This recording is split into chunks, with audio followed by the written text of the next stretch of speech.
Yes, indeed. How excited is that? Everyone gets excited for a good pirate tale, or in this case, a good Saltmarsh ghost tale. So welcome, everybody. Let me pop my camera back on. Welcome, everybody, to, again, the second segment of day 2. I have recovered from that very awesome and powerful session that we had with the scientists, and we are ready to go with day 2 by the dice roll Ghosts of Saltmarsh. Remember, as we move into this, I'm just about to introduce all of them. We're sitting at $800 out of 5,000.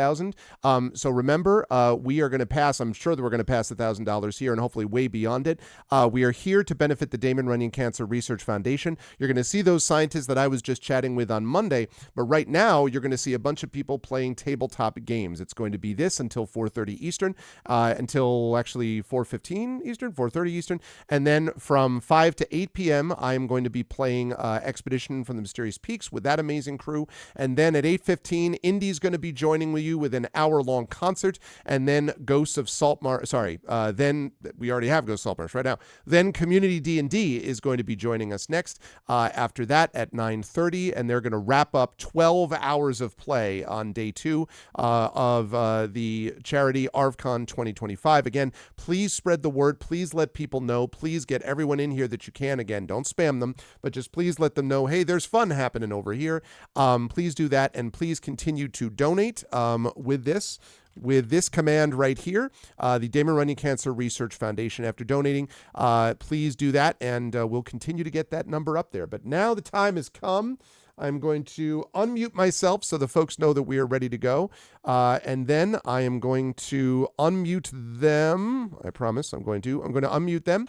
And last but certainly not least, I'm going to head over to reveal. What is this? It is a crew of D&D players. Like, they're here. We had scientists, and now we have these amazing, awesome players to play to help the scientists. It's all coming together. And not only do we have all of that, but we also have this person that you see. You may be saying to yourself, I see the row of 5, but who is this person right above Pirate Jade? It is the incredible and awesome Fleos who has joined us. Fleos has returned to the fold after sending Canadians to the rescue. And as I said, when the raid happened, God knows the United States needs Canadian help in the worst way.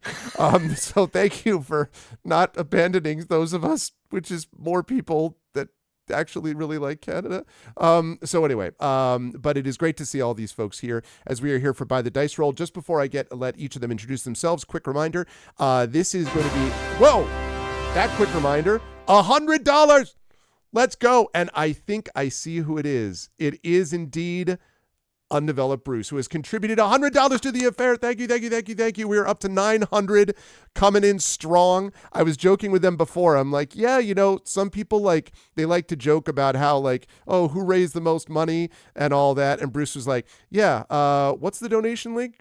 Because everyone is like, we're like, no, we're going to be the ones. So that is a good opening salvo. Thank you so much, Bruce. So we're at 900 out of 1,000. That means out of 5,000 rather. We are almost at the $1,000 mark, and we have lots of giveaways coming as well. Please keep those donations coming. Please let people know. And if you want By the Dice Roll to be the group that raised the most, you know how to do that by jumping to that link and making that happen on Tiltify. Thank you so much, Bruce. All right, well, let me start with the gentleman who is joining us again, and it is the amazing and awesome Fleos. Fleos, it's good to see you. How's everything going in your neck of the woods, and how are you feeling about being part of another ArvCon and returning to the fold of this adventure, I guess? It's great to be here. It's always exciting to be able to play D&D with you folks. And I was listening to the VOD from the previous session and got to experience Green's character, or I guess the character of Green, which is an amazing character. And I don't know, I'm excited. Sometimes I call myself a scientist too, so I don't know if I've been, did I replace a scientist? No, I'm not truly a scientist, I'm just a teacher, but it's good to be here. I'm going to be playing Oceanus, as far as I know, which is a sea elf warrior sidekick. So it's kind of it's not a normal D&D class. It's just a sidekick class. So it's a simpler thing, like a person that can pop in and out. So I don't know if I answered your questions, but I guess I'm nervous. You did. Hi. No, you did. You did. And it's gonna be interesting to see. I have ways that we're gonna get Oceanus right back into this mix, as we shall see. But always a pleasure to have Fleos with us. Thank you for the raid earlier as well. Moving right down to Pyron Jade. It is good to see you, Pyron. I hope all is well. We had the soundboard. We had this moment in the green room where I was telling this story, and then Pyron jumped in at one point with just like da, da, da, with the soundboard. It was very funny. You had to be there. It was definitely worth it. So Pyron's soundboard is ready to go. Pyron, first of all, also thank you as well for being the one coordinating the codes that we got from GOG.com. Seriously, that really does mean a lot. Thank you for helping be the go-between that has GOG.com, again, an official sponsor of this event. So thank you. How you feeling about today being part of yet another ArvCon, and how you feeling about that soundboard getting ready to go? I'm really, really happy that there's another ArvCon and I can be here. And of course, we are the Chaos Group. We are the S-Tier group. So we are going to bring in the best, the biggest donations. Just letting you know, chat. Don't make me a liar, please. Yeah. Thank you. And so yeah, I'm apart from it hurts a little bit to sit today, which was something I was telling right before you unmuted us. But apart from that, I think I'm doing fine. A little bit of a summer sniffles here. Oh. And yeah, to explain the thing that happened with the soundboard. So Arv was telling the story, and I was preparing my stuff, and I didn't see that I wasn't muted, and I just wanted to go back to the first page of my soundboard, and that's the button in the bottom left corner. So I was just pressing it repeatedly, but once I reached the first page, there is no go back button. There is. And so I inserted that into our story. At a very good time, too. I'm like, and what happened was, duh, duh, duh. Oh my God. So, yeah. And tonight, I am playing... My name is... Waves Crashing Against Rocks, the Kenku Paladin. So, for those of you who don't know about Waves Crashing Against Rocks, they are a Kenku. Kenkus don't speak in that moment, but they repeat things they have heard before. And for that reason, for most of my communication, I use the soundboard that I have here with, I think, now nearly 90 different sounds. I will have to check it, I'm not sure.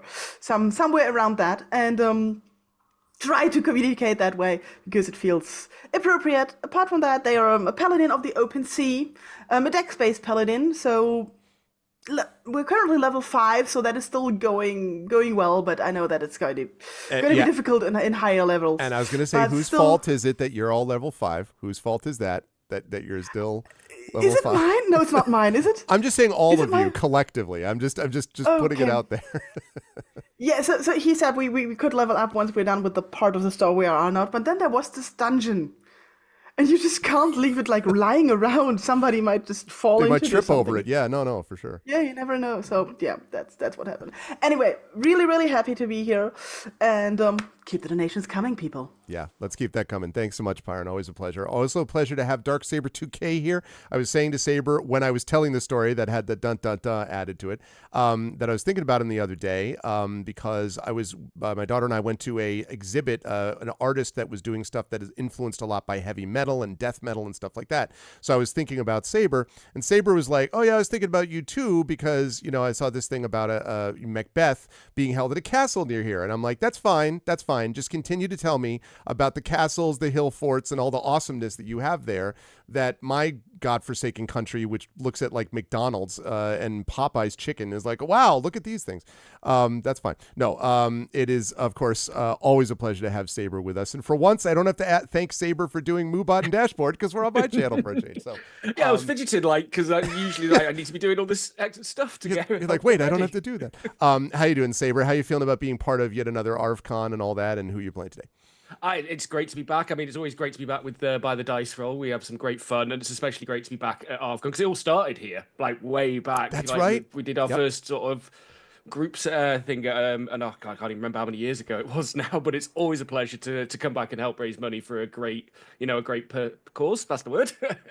While also having some fun into the bargain. So it's a win-win. If I do sound a bit spluttery, I'll just say I'm getting over a summer cold on top of my usual hay fever. So Oh no, everyone with colds today.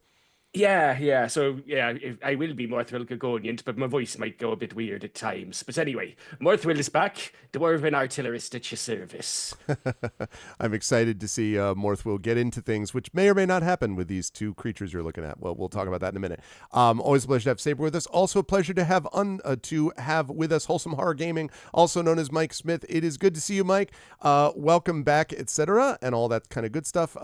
Yeah, how are you feeling? Having been part as well of many ArvCons over the years, and who are you playing this evening? It always feels really nice to be part of ArvCon. I'm not gonna lie, like the normal sessions are really good, but ArvCon just has that special like seasoning, that zing to it, where you're just like, we're not only doing this, we're doing this for a really good cause. Like it just feels really nice. I'm turbo excited. I've been excited all day. I was trying to do some work earlier, and all I'm thinking is like, how are we gonna get out of this dungeon? Like, what am I going to do if I level up next? I need to do this work. So this has occupied my brain space for a lot of the day. But yeah, tonight I'm playing, as always, Silvo Janus Bertulus, our half-elven aberrant mind sorcerer, who has got a better handle on his magic. And to be honest, was just kind of chilling and looting at the front of the dungeon. And then all of a sudden heard this big explosion and was like, yeah, those guys have been gone for a while. And that normally means one of two things. And neither of them are good, so I best go check on them. And lo and behold, I come back and yeah, there's a big old mess that I'm sure Silver will help tidy up by rapidly running in the opposite direction or using brine or waves as a meat shield, but we'll see. One of those things which is part of the teamwork that makes the dream work, I would say. Always a pleasure to have Mike with us. Thank you, Mike. Also a pleasure, of course, to have Inanda with us.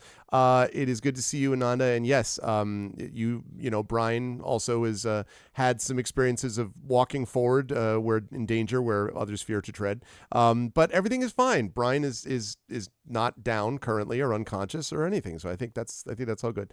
How are you feeling being part of another ArvCon today, Inanda? And who are you playing today? Yeah, I think Brian just has a lot of foolish optimism, but we'll see how that pans Live out and hope, later.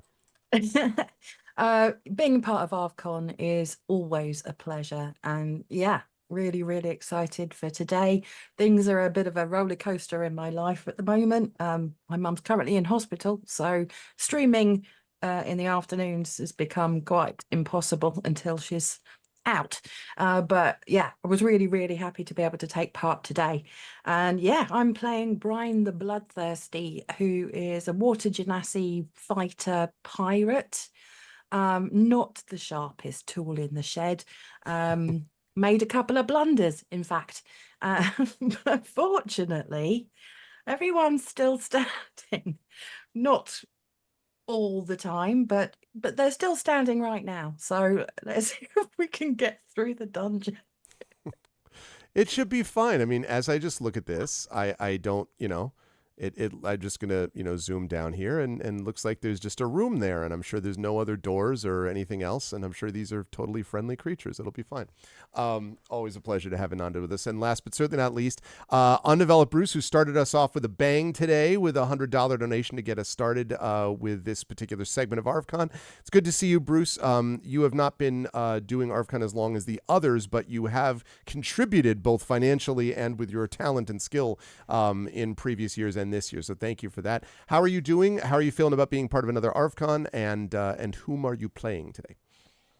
Yeah, I'm doing pretty well, thank you. My garden is coming together, my dogs are doing well, everything's going well, so let's wait and see how my life crumbles apart. And it always feels amazing being part of ArvCon. Yeah, I don't know if I've told anyone in this group, but I actually have a friend at the moment who has cancer. And the prognosis is not very good. It was found quite late. She's got lung cancer and bowel cancer, and she had a perforated bowel, which meant that after the surgery she can't start chemo for a couple of months because she's too, not doing very well. But only has, a certain amount of time to get on chemo, so we don't think that she's got very long. So I'm going to go down and see her tomorrow. So yeah, it's an extra meaningful ArvCon for me this year. Yeah. But yeah, and I'm playing Green, who in recent sessions has unlocked new fears. He came into the campaign afraid of being eaten. Now he's also afraid of being dissolved in acid and crushed by giant rocks. And all sorts of other new fears. And he's a turtle cleric who has OCD. It is an awesome character, as previously stated. Yeah, I'm so sorry to hear that, Bruce, and best wishes to your friend. And yeah, I've been there, as I've talked about, my oldest friend 2 years ago from bone cancer. So it's this is why we do what we do. Every one of the scientists I talked to just now literally all said that they had this sense of helplessness, and that doing what they do was a way to work against that sense of helplessness and to have an actual tangible effect on people's lives that are here with us now and that are not here with us. And so I'm sorry, much love to you. I'm sorry to hear that. But that's why we do what we do here. And in that spirit, chat, let us get into this. Let's donate some money and get that number moving upwards as this amazing crew gets back into dealing with a couple of probably certainly friendly statues. Okay, let me fire up a little bit as I get the dramatic pop. Oh, thank you, Saber, with the $100.41 donation. Thank you. No, why did it 41 cents? There is only one solution. Thank you, Saber, so much, man. Wow. So we are over $1,000. Let's go. Thank you so much for that. We are sitting there at 1,000. Bring in the chaos. 41. Yep. I'm telling you, chaos versus order. It just continues. So we are back there. Let chaos reign. That's exactly right. It's something also, it feels like the Europeans, I don't know what you all think this means, except for Flayos is not European, but I feel like the Europeans seem to be the ones that are always pushing the chaos maneuvers. And I don't know what you have to say about that, because Christ knows you don't want the states to be team order. But I don't know. It seems like you're all pushing team chaos. You don't want us be team order. Okay, yeah, again. fine. You okay, just naturally. never mind your part of your. It's true. Just saying, we did that once. It was bad. Let's be Didn't work team out chaos well. from now on. All right, that's our show. Jesus. We are out of usable material. Good night, Exactly. folks. We've hit it there. Thank you so much again, Saber. Thank you, Bruce. Oh my God. Bad Saber, bad. Donated. Oh, I got to move that because I can't see the. I can't I see wonder the who event. that could have been. People donate just to tell me off. Ten- I love it. $10.59. 1011. That's tremendous. We're just gonna that's just gonna keep happening, and we won't actually play at all. That it'll just be me constantly adjusting the donation text. Thank you so much. Order retakes control. Why? Oh, there we go. Now it's fixed. Yes, thank you so much for the $10.11 donation. 1011 from Bad Saber Bad is the one that was there. Okay, so let's talk a little bit about what happened in our last session. As these wonderful folks have gathered together here on this island of the Abbey, they were sent here to try to find out if they could get some details about why the undead have been surging from the water beneath the ocean, and also to see if there was any way in which that could be connected to the imminent Sahuagin operation and invasion, because whether or not the town council of Saltmarsh wants to believe it, they need to be saved from themselves. And oh my God. Echo Alpha donated $9 to create 1,020. Thank you, Echo. I appreciate it. 1,020. Thanks, Echo, so much. Echo restoring order. Okay, restoring order. All right, fine. So the Scandinavians are about team order, maybe. Maybe that's how it goes. Thank you, Echo, so much for that. So they were sent here to figure that out, and also to figure out whether or not they can stop the Sahuagin invasion and help stop this in this way. That was all fine. And when they arrived, they found a group of people that were, well, first they found a group of sand dunes filled with skeletons. There was that. And then when they got past that, they discovered a group of people that were on this island that apparently had been abandoned and that worshipped a particular thing. And it became clear that these were evil clerics and people that were worshipping sort of evil creatures. And the party ended up having to, non-lethally in some cases and otherwise not, eliminate this threat. But when they were done with it, they were told by Bayleaf, a mercenary who was working for that group, that there was more material and info and places down below. And so just as you would scale Mount Everest for no other reason than that it exists, the party decided that it needed to go into the dungeon for no other reason than that it was a dungeon, and they needed to go find it. Funny thing happened on the way to the dungeon. There were a number of creatures, some of which they were able to control thanks to this amulet, which I believe Brian currently possesses, and which Brian at one point attempted to throw at someone, and it didn't quite work out. Brian had to get it back. It was all fine. But also found a place that has certain things like, you notice those crossbow-looking things on the map chat? Those would be large siege engine ballista that fired once the doors were opened. There were also spike pits. There were doors that fell on top of them, stones suspended from the ceiling that tried to drop on them. It was kind of a mess. And so the party made its way down after dealing with all of that, finally found a jade statue, also had to eliminate the jade statue, and finally came through this hallway, opened the door to find two what looked like statues that, as the party entered, came up to face the party. But we're not starting with them.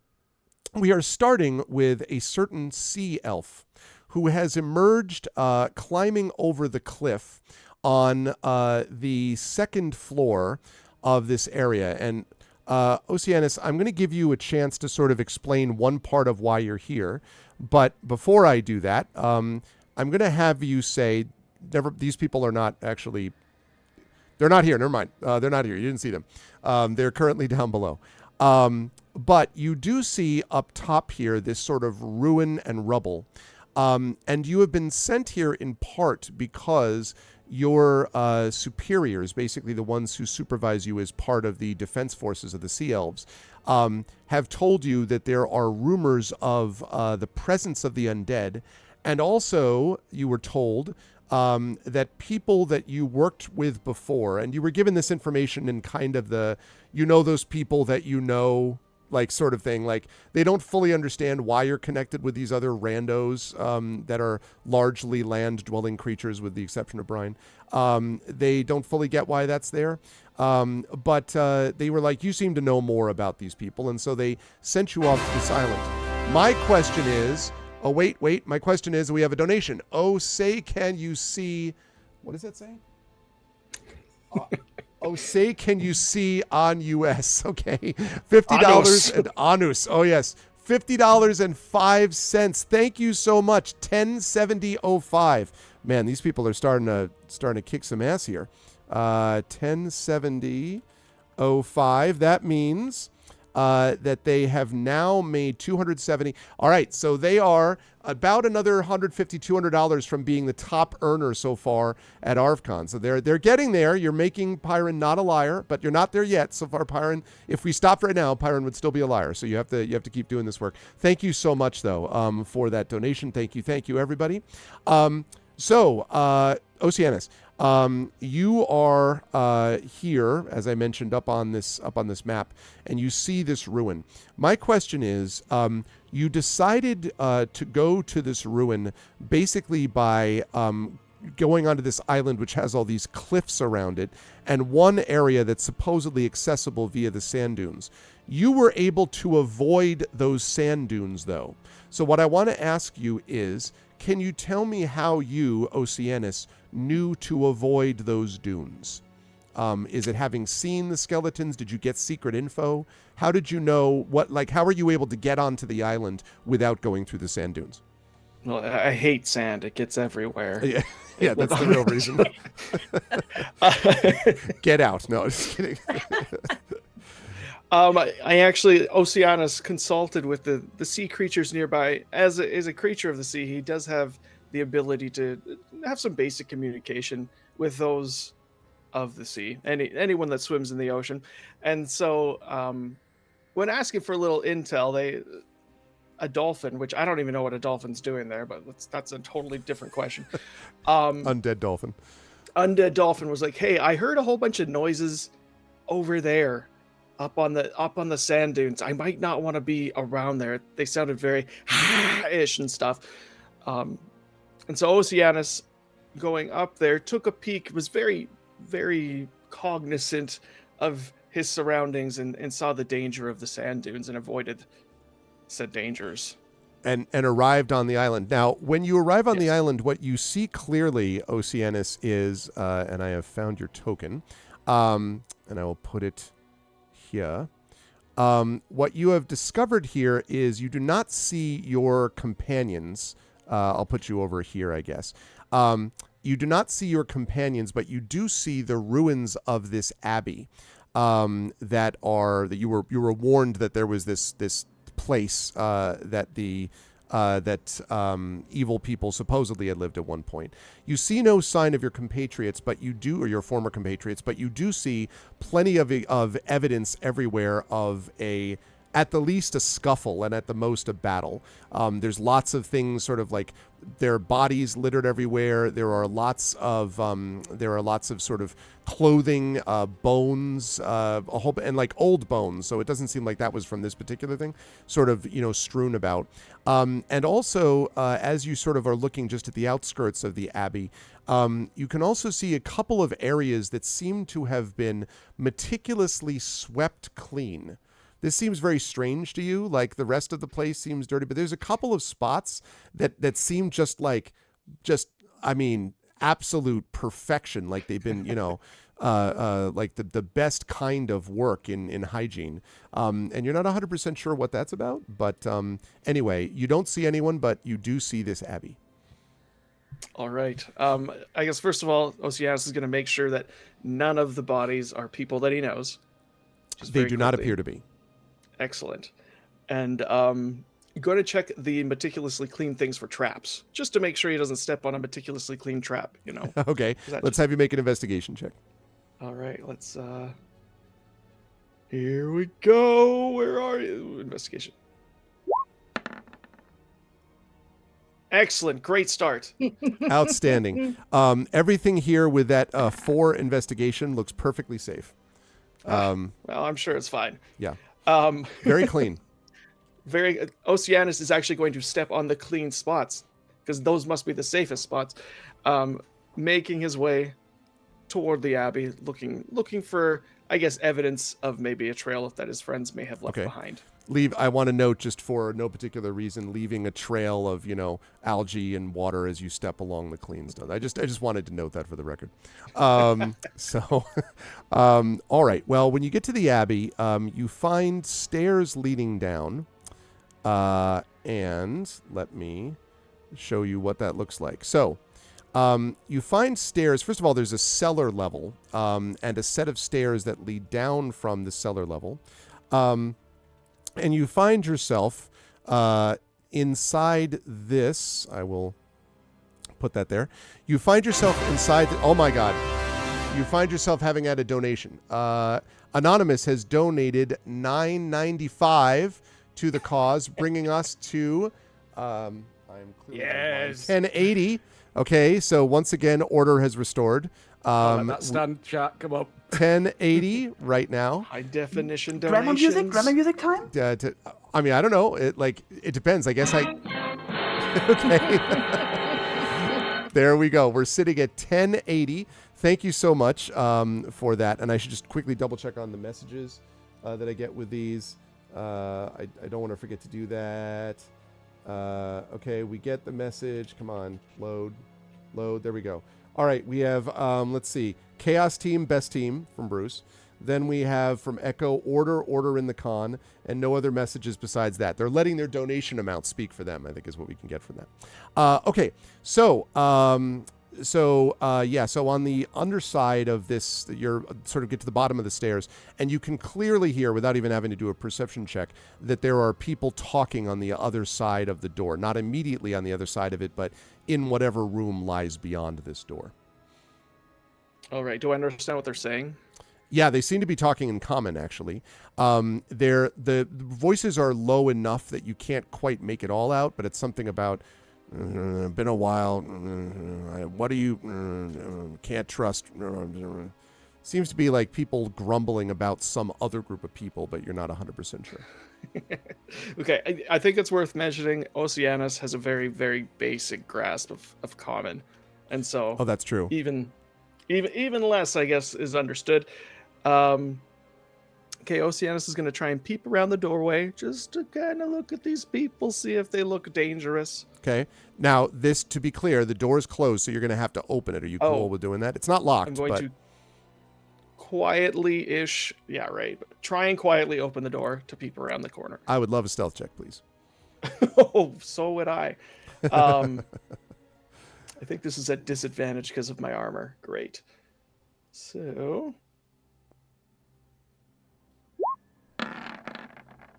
Stealth!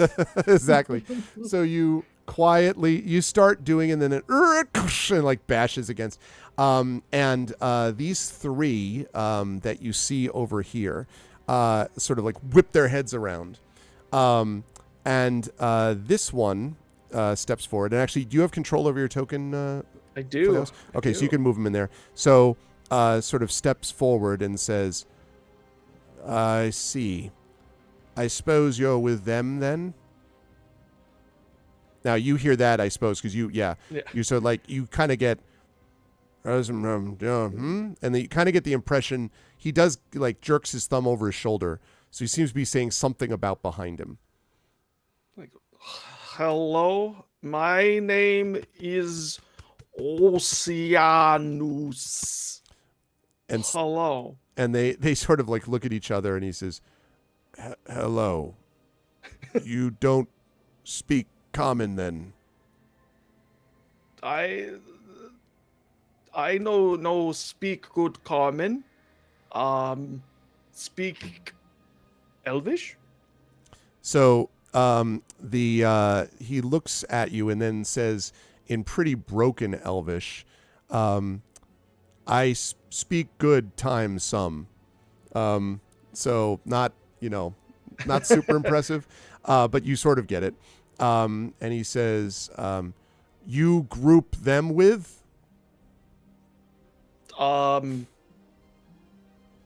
Dwarf, pirate, Kenku. He starts nodding. By the time you get to Kenku, by Kenku, he starts nodding. He's like, yeah. He says, yes, went there in. Maybe. Okay, thank you. Maybe thank dead. You. Dead. Maybe. Oh, I go. He shrugs. I go. Okay. Thank you. Goodbye. So you walk past them, and you can see they're all armored and weaponed and everything, but they just sort of look at you bemusedly as you pass through the door.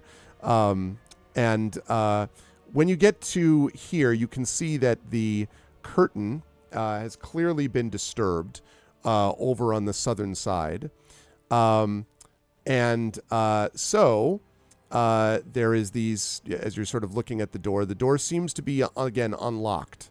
So what do you want to do? Well, if the door is unlocked, Oceanus goes through. There's no use trying to stealth through. Walk right on through. Oceanus, when you walk through, this creature sort of floats towards you and looks like this kind of sort of phantasmal floating figure. And then he says, "Bup," as we get, thank you to Pyron J. Nebuchadnezzar 2141 to the Damon Running Cancer Research Foundation, which means we're at 110141, which means Tame Chaos again reigns. Thank you so much, Pyron, to you and to EA. Let me just double check and see. Reloading it. This just to see if there's a Wahahaha. Chaos is the message. So chaos is restored. All right. Just you keep that in mind for those of you who don't like chaos. I see that number, an uneven number. It's just sitting there, and it's just like a little irritant just underneath your skin right there. Thank you, Pyron, so much. Like that, exactly. Okay, so you hear this sort of sound, and the other creature, Oceanus, that is coming towards you, is this. Let me just make it so the chat can see what we're all looking at. How about that? You see this strange kind of like. I guess I'll increase the size for a minute. In a sort of weird cloak, kind of like walking towards you. I don't like that. And begins to make these loud noises. Now, this is going to be important in just a moment because, freeze frame, while you're in that room, these others are sitting in this room. And you were looking at two of these. You have, first of all, you may have remembered that because of the amulet, Brian, you were able to have these two creatures, this specter-like thing and this ghast-like thing, walk forward and open the door for you because they conform to your will. But these two statues, when you get here, come heading towards you. So I guess the question that raises is, I'm going to hand this back over to you. They don't do anything yet. They're just sort of looking at your monsters. It's a battle of monsters. What do you want to do? Because this room in general has these two massive gray granite pillars, shiny black iron, that's the walls, floors, and ceiling. There are several bags and chests and urns scattered about. And there is this shimmering, these two humanoid forms that you can see. Now, as of yet, your creatures have not entered the room, so these statues are just staring impassively at you. If I position myself kind of, can the creatures in the room see me? What I want to do is hold up the amulet and say stop to see if they actually conform. Okay. So when you hold up the amulet, why don't you maneuver yourself to where you want to be so they can see you? Because you'll have to step, you don't have to be in the room, but you have to be at least closer to your own creatures. I kind of want to be in between the ghast and the I got you. spectre, Okay. but I can't position myself there, so I'm just going to click myself behind the spectre. But I want to kind of be seen, but I don't want to go in front of them. in front of them. That's fine. So you're positioned in a pretty good spot. While this was happening, we got just, I believe, a $9.09 donation, if I've got that correct, which brings us to, let's see, a total of $1,111.10. What an orderly thing. Thank you so much for the donation. Thank you so much as we continue to get this number up there. Donate 1 singular cent. Yeah, that's just for... Just for that purpose. Yeah, exactly. Okay. 1,111 and 10, Revolution 909. Thank you so much, everybody. This is great. Keep it up. I love to see these numbers continue to boost in this way as Team Order has again restored order, but for how long? Okay, when you hold up the amulet, Inanda, the two things sort of, now they hadn't moved, so they continue to not move. You don't know if that means that they had moved up to that spot and then stopped. And then you did the stop. So you don't know if that's had an effect or not yet. They're not moving one way or the other. Okay, can I get into the same position in the middle and say, take a step back? Sure. You're ordering them to do that. Yeah. Okay. Immediately, the moves back. This one tries to move back into you. I know. They all operate it though. Oh, okay. All of them who hear you take one step back, including these. So yeah. Okay. Green, I would like you and Waves, please make a perception check for me. Ooh.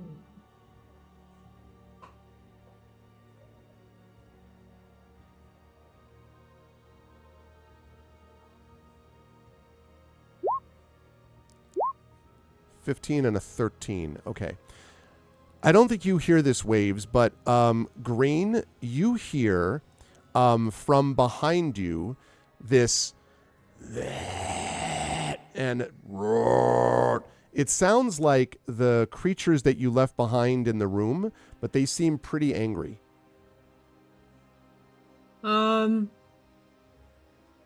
I think there's something going on behind us. We might be getting surrounded.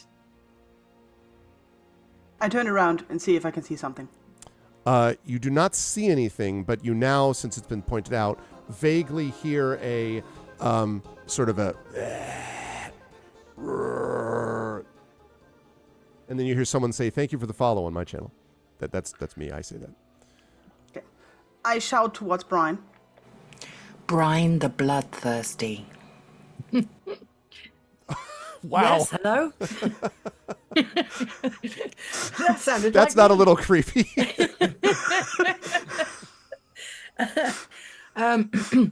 I'm going to step back towards where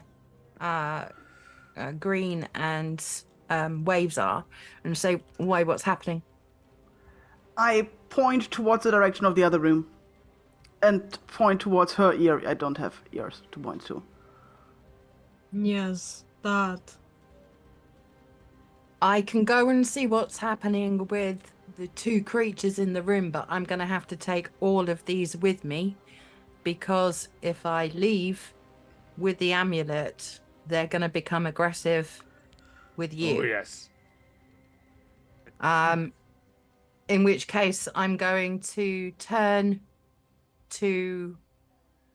move back to my position where everyone can see me. Yes.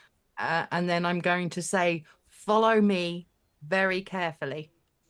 And then I'm going to make my way up towards this room.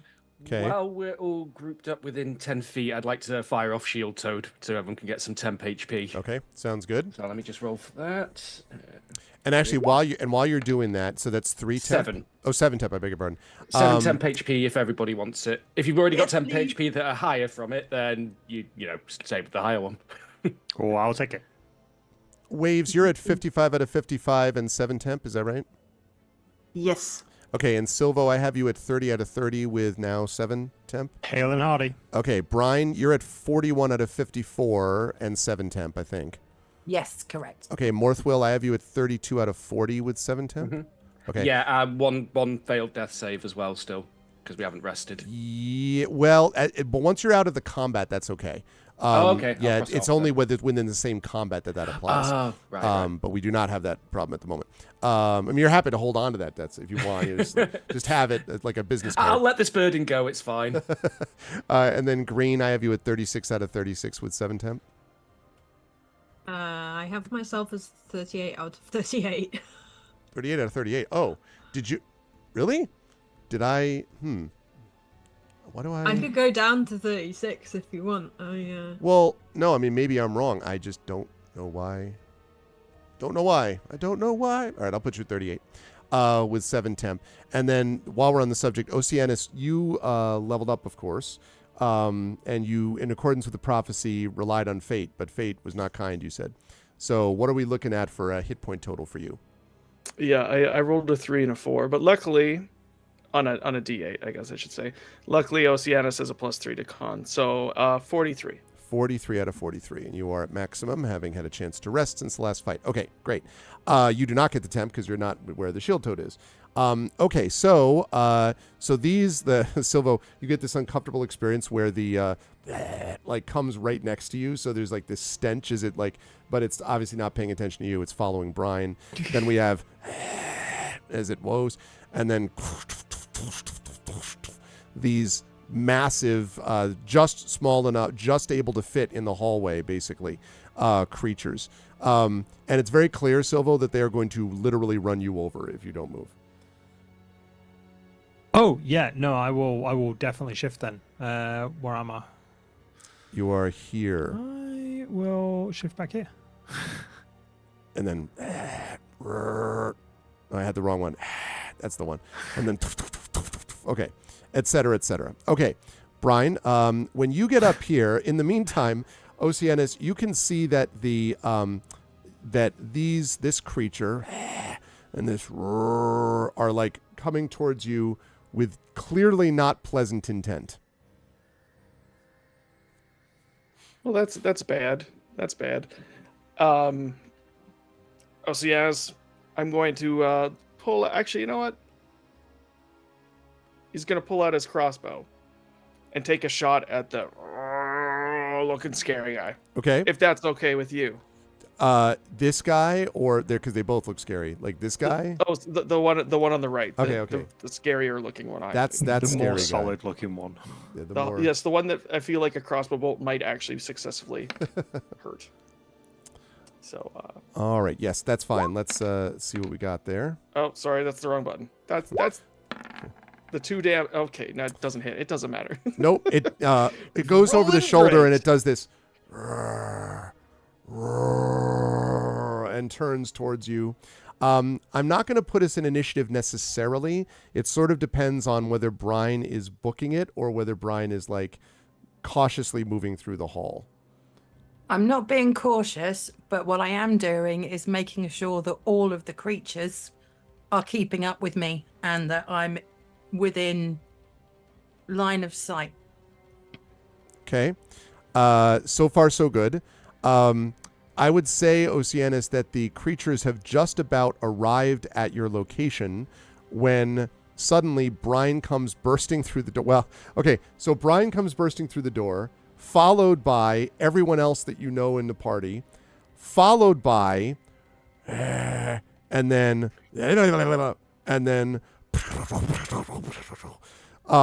so all enter the room.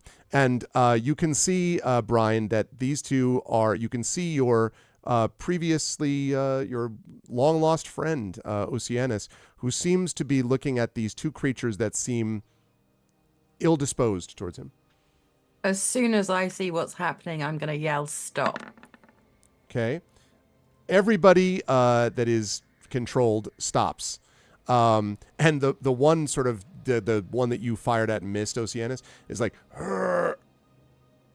just like literally just stops like that. And so you're just staring at its weird mask and I'm going, because I can actually communicate with Oceanus, I'm going to give him a very, very thorough rundown of everything that's been going on. But first of all, hi! How did you get here? Just wait 1 second. And I'm going to tell all of the creatures to congregate in this corner of the room. Okay. Clear the hallway. They're all going to do that. Nice little arrangement of creatures. Yeah. And then I'm going to carry on. Funny story. So we arrived on this beach. I don't know if you've seen all the skeletons, but there are necromancers at work. They're still alive, but we are trying to determine exactly what's going on because apart from the fact that they are raising the dead, it seems like they are raising an army. So we decided to come and have a look. Fortunately, I've got this amulet that controls these creatures, but we were just about to have a look at a room. There are lots of traps. Watch where you walk. And then I'm going to kind of, once again, the very, very clean handkerchief that Green cleaned for me. There might still be an acid stain or something on their shell, so I'm just gonna give it a little bit of a wipe, and then say, "What brings you here?" Well, I also heard of, my people heard of the undead. First of all, thank you so much for saving my life there. That was a dicey situation. I didn't like the look of that guy next to me. I'm actually gonna take a couple steps. I was going to away. say, There you're we go. standing right next to him. He's like, "Rrrr." And one He other note, smells you, a- of course, don't know Green, and Green doesn't know you. So just as a note, Green, I imagine you're like, what? And you What do not language are recognize you me. guys speaking? Aquan, so you'd understand as well, probably as Yeah. a Green turtleoid. speaks Aquan. I was sent to check out this undead problem, and it looks like there is an undead problem, and I think I must have gotten lucky because I didn't run into any traps, but I imagine that's because you all did. So thank you so They're much. all that way. Although, obviously, I think that these creatures are also part of the traps. Fortunately, this amulet, I've got to be in line of sight with them, but they seem to listen to what I say. Now that we are out of the room and these guys are a bit closer, can I go up to them and just have a look? Sure. These are these very large creatures that look at initially just like sort of statues, but as you look more closely, you can see that the creature seems to be this statue seems to be made of pure iron. But the thing that's notable is that you don't see any seams or joints or anything like that. It's just an iron creature that somehow has the capability of movement. And they look very solid. I'm going to call Morthwell over. Have a look at this. Have you seen anything like this before? I can see just fine from over here, thanks. Incidentally, one of its hands is shaped, in each of these cases, each of their right hands is shaped like a sword blade, and their left hands are shaped like hammers. That's not... how tall are they? They are probably they're probably 6.5 feet, but really like broad, like football players, like American football players or rugby players, right? This solid. Okay. I'm going to turn to the others and say, should we carry on having a look? The statues are obeying you, so that's a relief. Yeah, I'm kind of pleased about that. I mean, if you keep them within line of sight, I say, if we find anything else trapped, we could maybe make them go first. I was thinking the same thing, like we did with the big ballistas. Fortunately, we had more cannon fodder. However, I think that I'm going to turn to Green and say, because you can... this is my friend Oceanus, by the way. We've fought battles together before. He's very lovely. And because you can understand each other, maybe you could explain to him exactly where and what the traps are on the journey back to the room. Yes. How clean would you say Oceanus is on a scale of 1 to 10?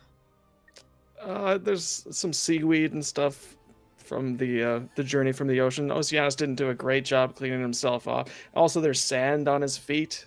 You know how that gets. So if that's dirty, then he's a little dirty. Right, yeah, that is dirty.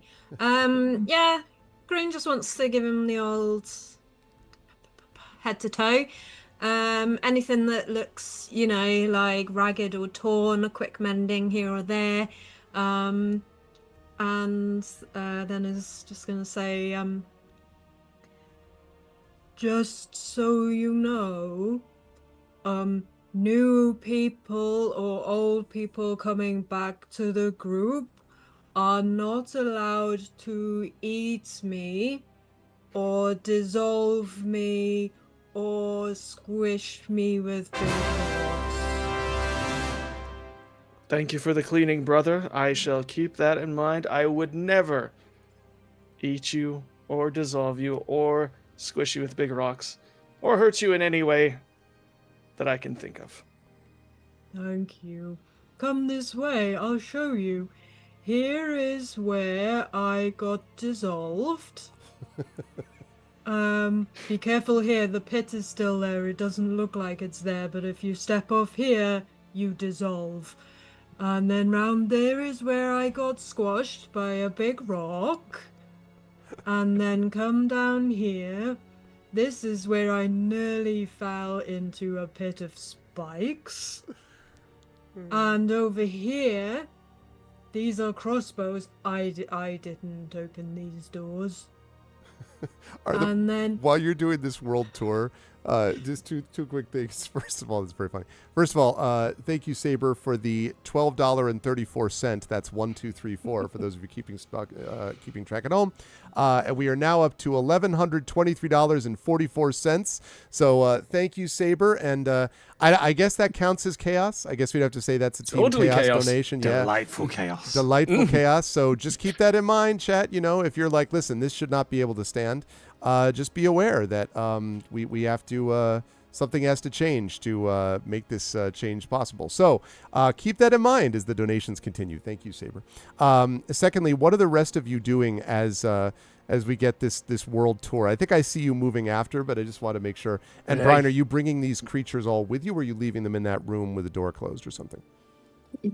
I'm going to bring them with me simply because I know that the Spectre and the Ghast stayed in the room, but that's where they originally were. I don't know if they kind of default back to where they were left. So I'm going to ask them to follow me. But as I'm going, I'm making sure that they stay at a respectable distance from my companions, and also are very careful across the trap and things like that until we get to around here.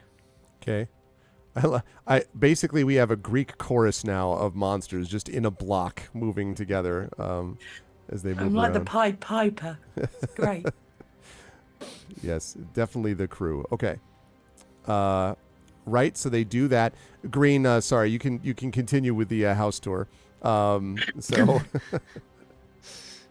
And this room is very messy at the moment. There's lots of pieces of jade everywhere. We couldn't get them all into the bag of holding, and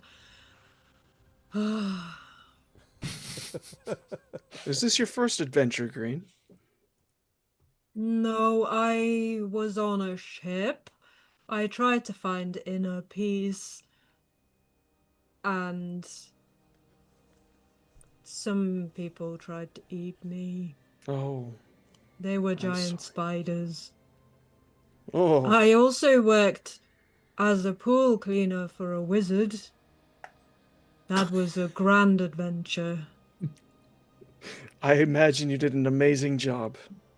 Thank you. You have an I eye for did. detail. Was that you who cleaned outside the abbey? I saw some very clean areas. Did you notice? I did. I did. Green really likes this guy.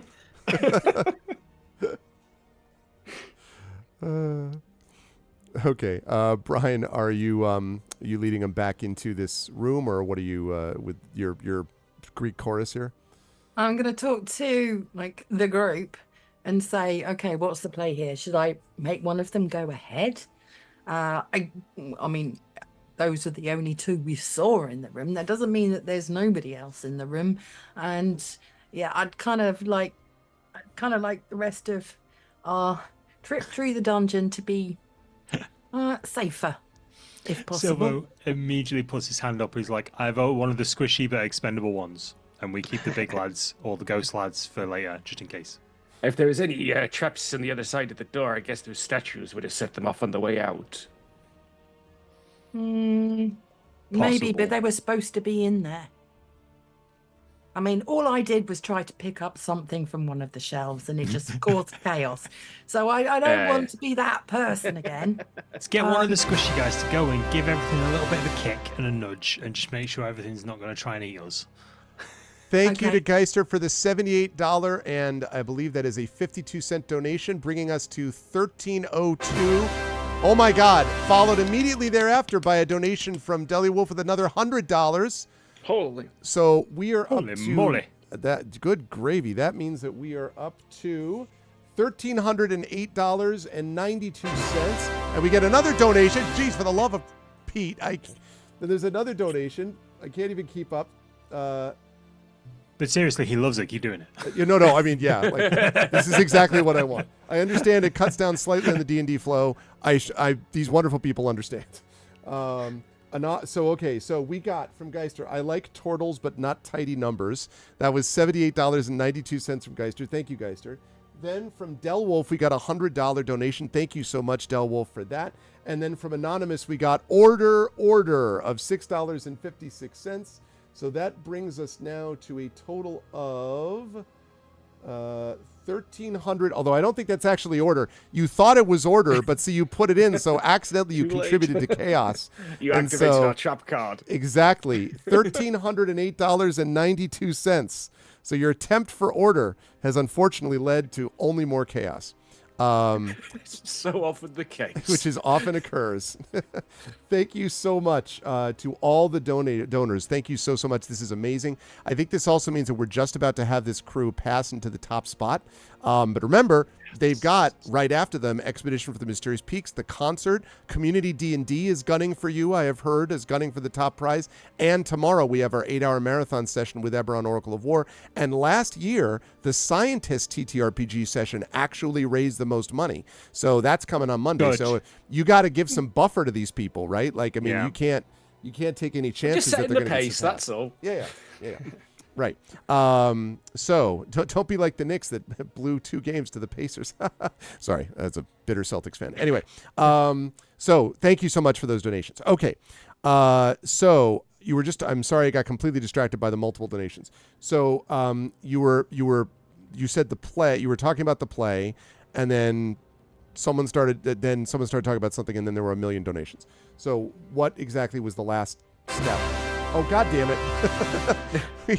we just got, what is this donation? $1.08 to bring us back from Echo, to bring us back to 1,310. Thank you, Echo. And of course, my goddamn it is very much tongue-in-cheek, since I love to see this. So we're at 1,310. Thank you so much, Echo. Appreciate it. Okay. So yes. So we're at the door. What are we doing? What has been decided? Okay, so we're gonna have a squishy one, probably the Ghast, go in first, but I want to keep everyone else in line of sight with me. It's going to be meticulously planned, and I'm going to follow. I'm going to sandwich myself in between the creatures so that they can stay line of sight with me. And follow, those primary school processions when you go on school trips and they have to hold hands. It's a little bit like that, but with monsters. Everyone have a buddy. Yeah, I totally get it. Thank you to Yuki, also known as Pixie's Cat, I'm told, for the $10 donation. So we're up to 1,320. This is awesome, people. Keep it going. Let's keep rolling. Keep on rolling. We're almost closing in on 1,500, which would put us at almost a third of the way to goal. So let's keep it up. Thank you. Okay, so the creature walks forward as ordered, Brian, and is kind of, again, you have this uncomfortable experience, Waves does, of this thing right near you, but it's not attacking you. It's just smells bad and it looks weird. Thank you, Pixelated Geek, for, oh no, Yuki got my credit card. Thanks to your cat, Pixelated Geek. Appreciate that.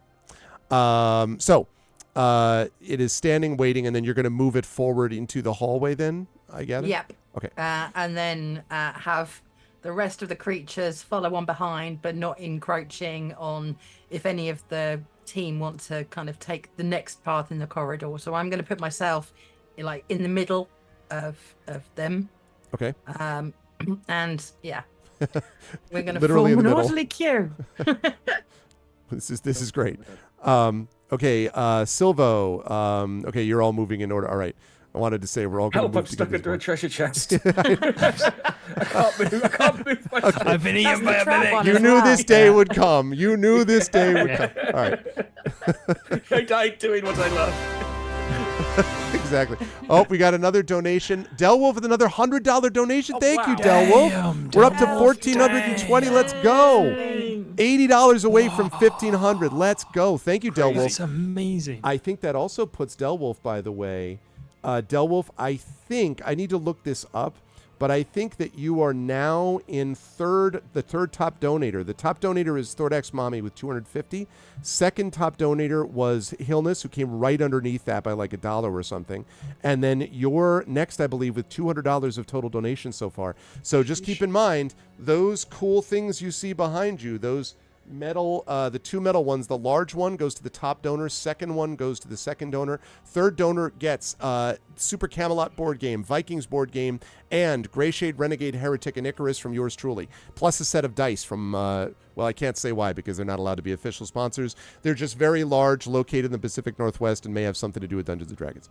Anyway, that set of dice, I swear to God, this is true. Anyway, so that will go to the third donor. So thank you, Delwolf. Just letting you know that's out there. Thank you so much, Delwolf. All right. So, okay, so you all move into this nice, comfortable spot, as you can all see in chat. Okay, and then into the room, Brian?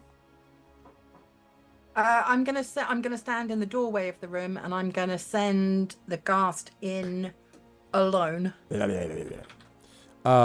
Okay, so it moves into the room, kind of, this weird loping gait, comes in and then and turns around. Now, if memory serves, this is a statue, right? That actually is, yes, that is where you saw the two statues come from, was that general area. And it's weird, by the way, this whole room seems like reflective. It's a strange room. Can I tell anything about the reflective nature of this room from my vantage point? Depends on what you're trying to determine. Like, are you... Yeah. Trying to find out if it's trapped. Well, I mean, you can investigate if you want to, like, it depends on where. I mean, obviously you'd have to be close to like, you could be outside reaching into the room to try to find it, but there may be traps you can't find from out here.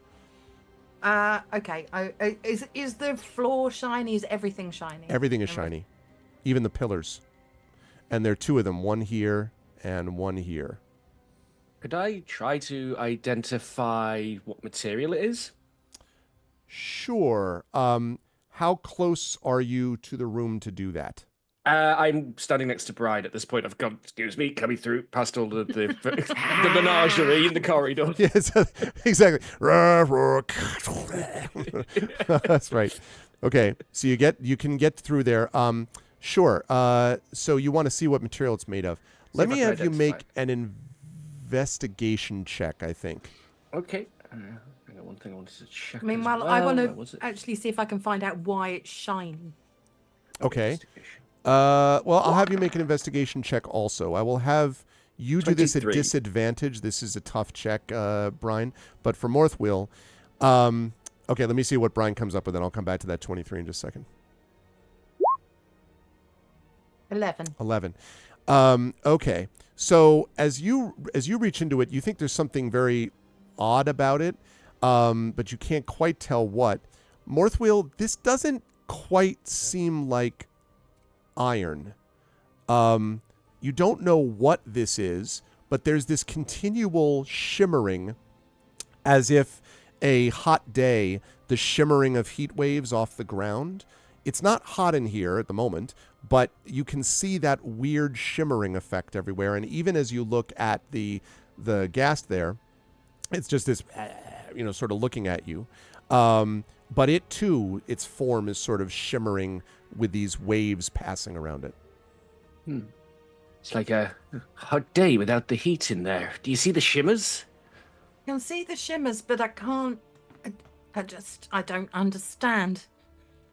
No, something's... Well, I don't know. It's not iron, because iron don't do that. It's no metal I've ever seen. I would like to peek around Brian into the room to see if I can also see the shimmer. You can see it without even a check, yes. Okay, then I would like to cast Detect Magic, so I can maybe find out where it's coming from. Okay. And as I see that all the spells have a verbal component, I've chosen a verbal component for this one too.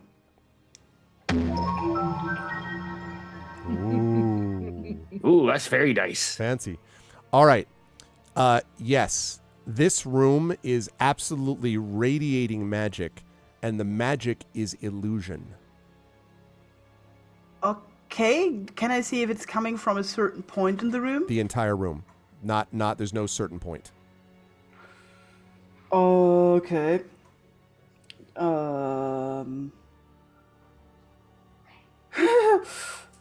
Okay, I'm trying to mimic that there is illusion magic in there while I'm going through my soundboard in the hope there's something that will I help was going me. to say, I can't wait for this. So I make Now the like, rest of I the make like a movement like in stream is front. So I point Well, inside the room, illusions, then I make like Michael, movement in front of my eyes. You can't Make the see me. magic noise again. My name is John Cena. Meanwhile, I'm talking to Morthwell going, it looks fine to me. Should we go in? No. I don't trust it myself. Green But the is gas going is to okay. keep Oceanus updated. We're turning around saying, "They've found another trap." That's all Probably. he thinks of the situation. Have we opened this treasure chest here? Is this one trapped too, or? That one's definitely trapped, yes. Oh. Everything's trapped in here. Oh, Okay. okay. Okay, I'm trying here. Reaching towards it, but oh no. So I'm pointing towards the room and I say, It's a spell. and then Abracadabra. just to emphasize, and then I make like a movement like in front of my eyes. Maybe somebody will get it. Not what it looks like. Stop. Ah, Is there a way of turning the magic off? I'm not a magic user, obviously. I shrug. nothing I've got on me would do that. Hey, No, Silvo! I can't clean magic. Yellow. What do you know about turning magic off? Not a thing. I can barely turn it on. Why? What are we dealing with? There's Well- apparently magic in this room.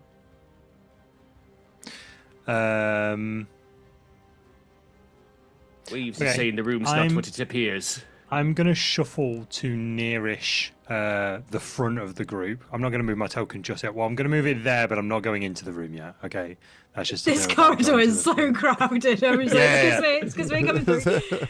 It really, Right. it is just a corridor of just, my goodness. Okay, so you're not in the room, to be clear. I'm not You're- in. I'm not in the room yet. Okay. I'm just looking. I'm looking at the room. Like, well, if Gribbly Dude went in there and there's no problem, like maybe send one of.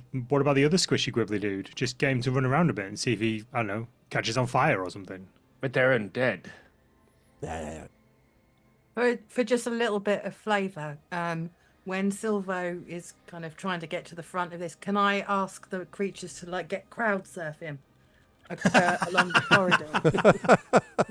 Silver was just like, oh, no, we're just doing this. Okay, yep, all right, yep, fair enough. Oh, that's a very wet hand. Oh dear. Oh no. And I've lost a shoe. Yeah, it's just like, oh no. You kind of fall God. halfway through the That wraith-like foot or a creatures. hand? Why is that tongue there? What are you doing? You do run into a bit of a problem when you get to the statue part of this conga line. They hold you up with their hammer, into their but like shoulder. their blades, like, Yeah. "Hey, let me help you out." Oh man! But anyway, you do get to the other side. So what do we think might happen? Wait, what do we? Wait, What are we talking about? It's not a real room? We don't know. I mean, Waves thinks that there's definitely magic in here, and there's this weird kind of shimmer. It doesn't seem to be affecting the creature at the moment, but I mean, we've seen the kind of things that, well, have befallen Green earlier on in And the dungeon. that old bitey statue didn't look very harmful till somebody touched something. That's a good point. Are there any other, from my position, are there any other statues in the room? There are no statues, but there are a number of bags and chests and urns that you see. Okay. Can I get the creature to initially just touch the pillars? Okay. And it reaches out and with its tongue touches the pillar. Nothing seems to happen. Turns back to you. I mean, I have a plan, but it's not a good one. What is it with things licking things? I mean, if we're all okay out here, and we're worried that something's going to be horrible in there if one of us goes in there, what if one of us could potentially turn invisible and go in the room? And what if one of us could potentially mind communicate with the people outside? Like, if something horrible happens, you'll know what happens, but you won't have to open the door. That could work. Silvo looks at Morthwell at this point, and he's like, and trust me, the irony of the amount of self-sacrifice in this is not lost on me. I'm not quite sure where this is coming from. Well, I was just thinking, you got a plan for getting in there, but what's your plan for getting out? I'll figure it out. How about this? Now, bear with me. Also, there's that door there. And Yeah. I'm going to suggest, I think that's an excellent idea, Silvo. However, obviously... Silvo's just like, thanks. However, we need to know where you are. How would you feel if our very obedient friend here in the room carried you around? I take out a little bit of rope and offer to tie it around Silvo. Oh, you're really suggesting the guest give him a piggyback ride? I don't want lashing to it. Thank you to Anonymous for an $80 donation. We are at $1,500. Let's go. Yes. 1,500 out of 5,000, and I note, just for no particular Anonymous. reason, that is an orderly number. I'm just saying. I just want people to be aware that is an orderly number. Thank you so much, Anonymous, for this donation. Let's keep it going, chat. We have now officially moved this crew into the lead as the top donation getters so far. They're in the lead, but there are multiple teams to go, and so it's not a big lead. So if you want to make sure that this crew is the crew that has the bragging rights for all of next year, then you gotta bring the noise. We need a little bit of a buffer for this. But thank you so much for that donation. That's awesome. 1,500. Let's keep it up. Thank you. Okay. Counter argument, Brian.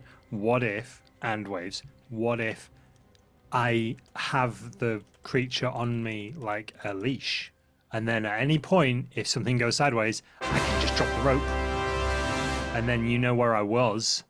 But then if something goes horribly wrong, and there may be something in there that wants to eat any intruders, like there's a visible intruder just with a bit of rope on. Thank you to Pixelated Geek for the $10 donation. 1510. Thank you. Thanks, Pixie. I make a pulling movement to hopefully convey that my plan was to save Silvo by pulling him out of the room if something goes wrong.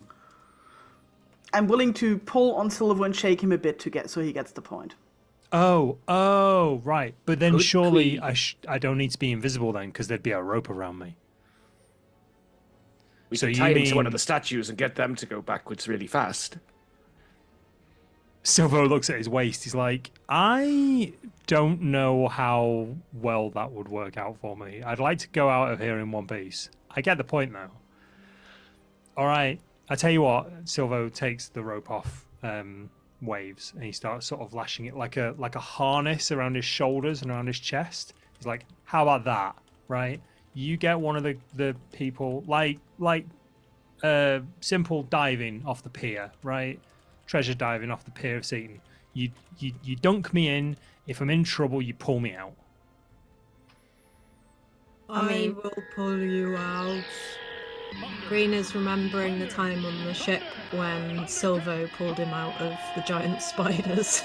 Silver's just like, That you was got the me, thing. Green. You got me. Quick note, thank you for the 64 Raiders for Babylon Zool. I appreciate that. Thank you, Raiders. Thank you, Echo, for spreading the word. What is up to Hardly Worgen?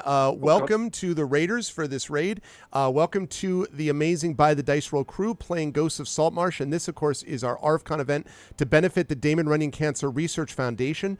This is the big charity event that we do every year. Our goal is $5,000. If we hit that number, we'll have raised over $40,000 for the Damon Runyon Cancer Research Foundation over the 11 years of the event. And if you want to be a part of it, you see that link, donate. You can donate to it. Right now, there's also a sub-battle going on between Team Order and Team Chaos. Right now, Team Order has got a number of 1510. I do remember that, Babylon Zool. I remember you rating the event last year. That's right. So thank you so much for doing that again this year. And yes, please consider contributing either to Team Order or Team Chaos, whatever allows those numbers to continue to move upwards. We have lots of giveaways that are happening because of all this money too.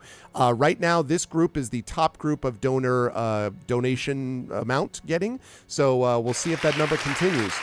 Yes, exactly. Can we get to $2,000 before they're done? Can we get even to halfway through? I think we can. So thank you so much, everybody, for the raid. Thanks, Echo, for letting them know. Thank you, Babylon Zool. Thank you, Raiders. Hey, Crit Twitch, good to see you. Welcome. And yeah, let's keep the donations going. Okay. Sorry, back to this is going to happen quite a bit with all the everyone knows is the deal. They're going to keep pausing and doing that. Sorry. On you go. Right. So we understand the plan, right? You dangle the elf into the danger room. If things go sideways, you pull the elf out, right? You got this? Yeah. I think we can manage that. All right, sweet. I had green a part of the rope. Yeah. All right. Okay. Silvo steps into the room. Okay. Before Before Silvo steps into the room. Retcon. In addition to us hanging on to the rope, I would also like one of the statues, one with hands preferably, to hold the end of the rope as well and get ready to tell them to pull. Statue's going to have a hard time doing that because their hands are a hammer or a sword. I guess you could wrap the rope around the hammer if you want. Yeah, you could do that. Isn't there one with hands behind Green? Both statues are the same. Both have one hammer and one blade. And then there's I thought you meant one had a hammer and one had a blade. No, each one has hammer and one hand, blade on the other. Yeah. Oh, wow. Yeah, please don't ask them to crowd surf me. Jeez. It was the hammer part. Yeah. Okay, is the creature that's behind Green got hands? The creature behind... Yes. Oh, well, wait, that's a statue, right? No, it does not. It has hammer and a blade. But again, you could tie a rope around the hammer. It can move its arms and so on. No, I just don't want to tie Silvo to a creature. There is a creature that's behind Green's token that's got hands, though, right? Oceanus. Scary face things underneath Green. Oh, I'm sorry. Yeah. I didn't know. I misunderstood. Yes, that does. Dude. It's very strange though. Like it reaches out. It has these weird, like almost skeletal fingers, and it sort of is like as long as it can grip the rope and Yes. let go of the rope on command, that's great. It grips it. You hear the crackling of its skeletal fingers. Okay, I'm gonna give Silvo a pat on the shoulder and As you do that, you hear his voice in your head, and he says, "Don't scream at me this time, but I'm keeping this open. Don't scream at me this time, but I'm keeping this open just in case. All right." I understand what you're saying. However, Brian's response is, God damn. Silver looks into the room and thinks to himself, how did it come to this, that I'm so self-sacrificial all of a sudden? And steps into the room. When you step into the room, door slams shut, and it's not the door that swings shut. It's a door that closes that you did not see. And behind you, Oceanus, you narrowly get out of the way as you hear this click from behind you. Suddenly, you see the hallway around you and in the room start to redden. Silvo, you are currently I imagine, I guess it was loose enough that I won't say that you're brought to the ground because the rope is holding you, but like the rope is in between. And the creature here, this creature is like, looks around, but looks around and then looks at you and goes, because someone goes, oh yeah, line of sight. But as it takes a step towards you, it stops and it grabs its head. And as the room, you can start to feel that it's getting uncomfortably warm, Silvo. Suddenly, this bursts into flames. Was it standing on something specific? No, it doesn't seem like it. It was just moving towards you. Okay. In the hallway, it's starting to get uncomfortably warm in there, too. So about this door down here. I'm going to get the two statues, the iron statues, and direct them one at each end to bash down either the door between us and Silvo and the door between us and the previous room. One each. One each? Okay. So they move over and it starts hammering and there's like flakes of stone coming down and all that stuff. It does seem like they're doing enough damage they'll get through, but you don't know how long it's going to take as it's getting kind of uncomfortably warm now, Brian. Also, hi Bronca, welcome from the raid. The door that's to the south. Mm-hmm. Is it closed? It is closed but unlocked apparently. Is it hot? It does not feel hot, no. I'm going to open the door. Okay. When you open the door, you see a corridor in front of you. Oh, goody. There is what looks like a hallway that extends to the south, and then there is a door at the southern end of this as well, and it does feel cool in this hallway. I'm going to usher the others into just the entrance of this hallway. Yeah, I'm going to pull a plank out of my bag of holding and start tapping the floor. Okay. Are you in front then doing this? I'd probably have to be, I guess. Okay. All right. Go ahead and move in there. Move your tokens in there. I'm going to come to Silvo in just 1 second. Oceanus, I should point out to you that this is, because of your sea-like nature, this is particularly uncomfortable. It's not the point boiling where alive. You're like the canary in the coal mine or the sea elf in the trap dungeon, I guess.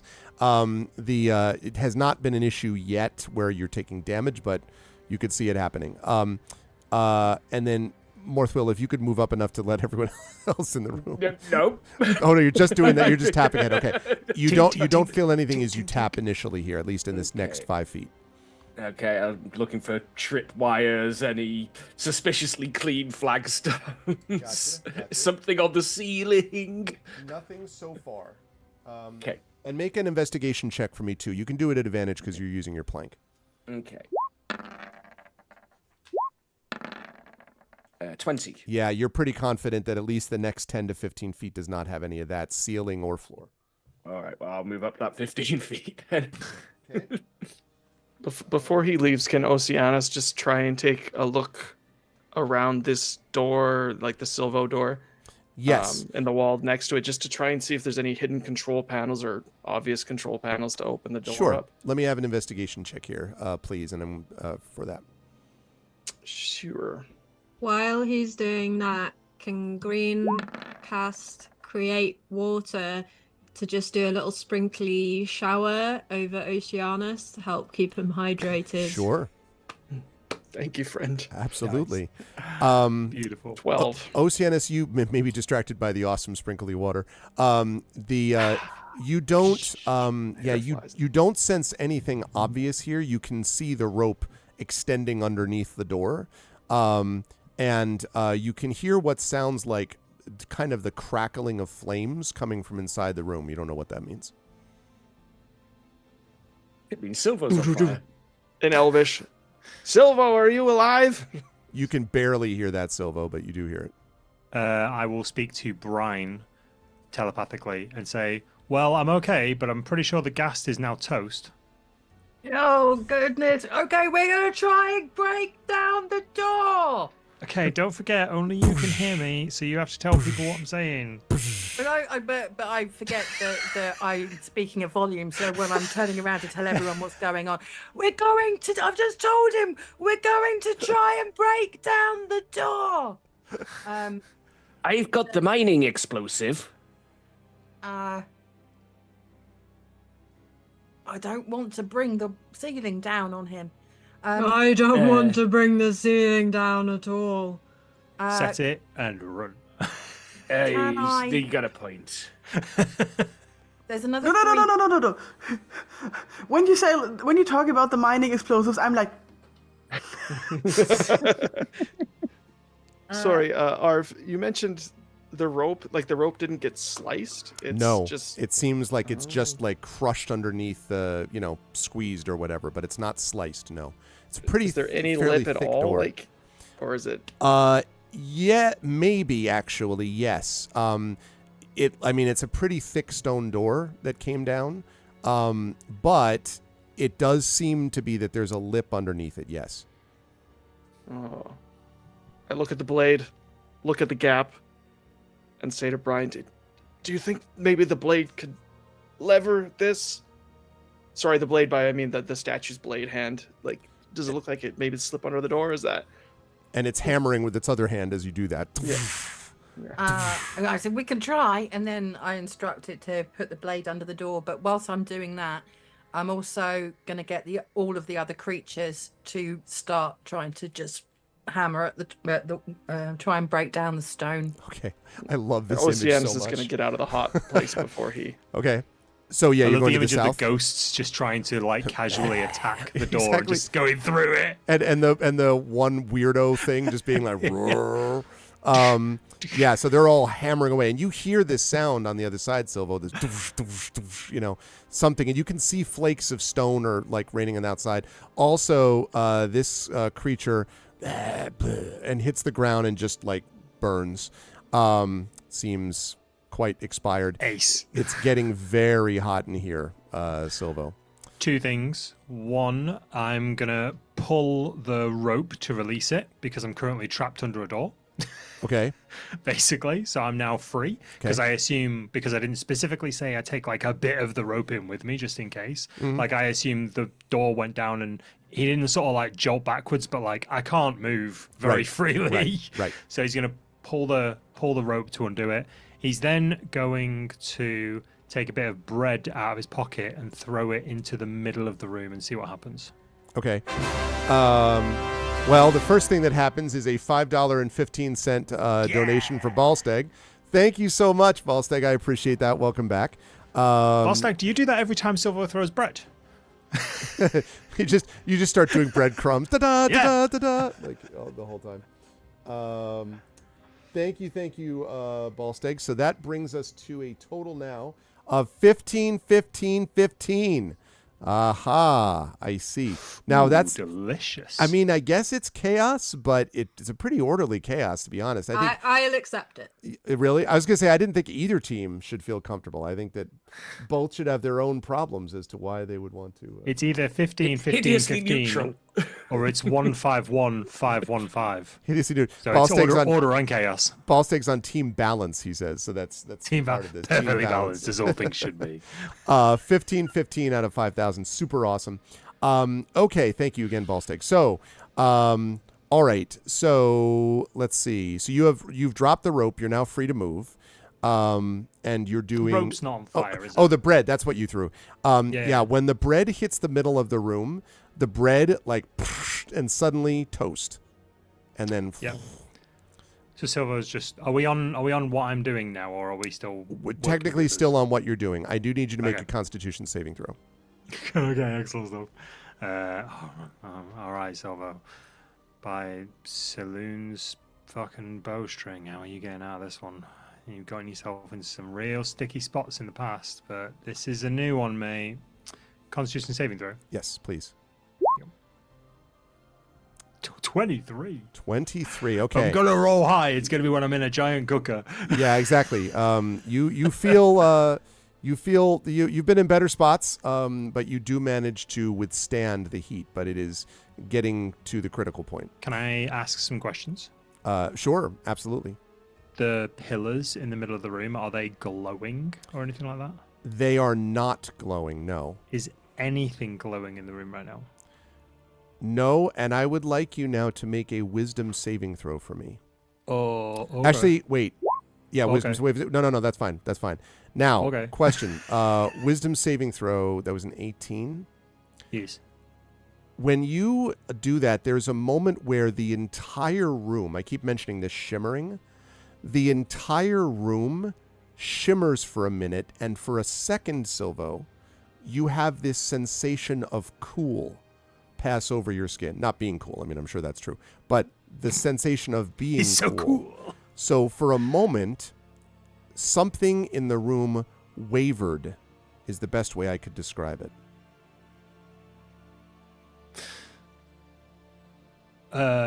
Can I speak to Brian? Telepathically, I imagine so. Yeah. Brian, I don't think this is real. Is there a way of getting rid of magic?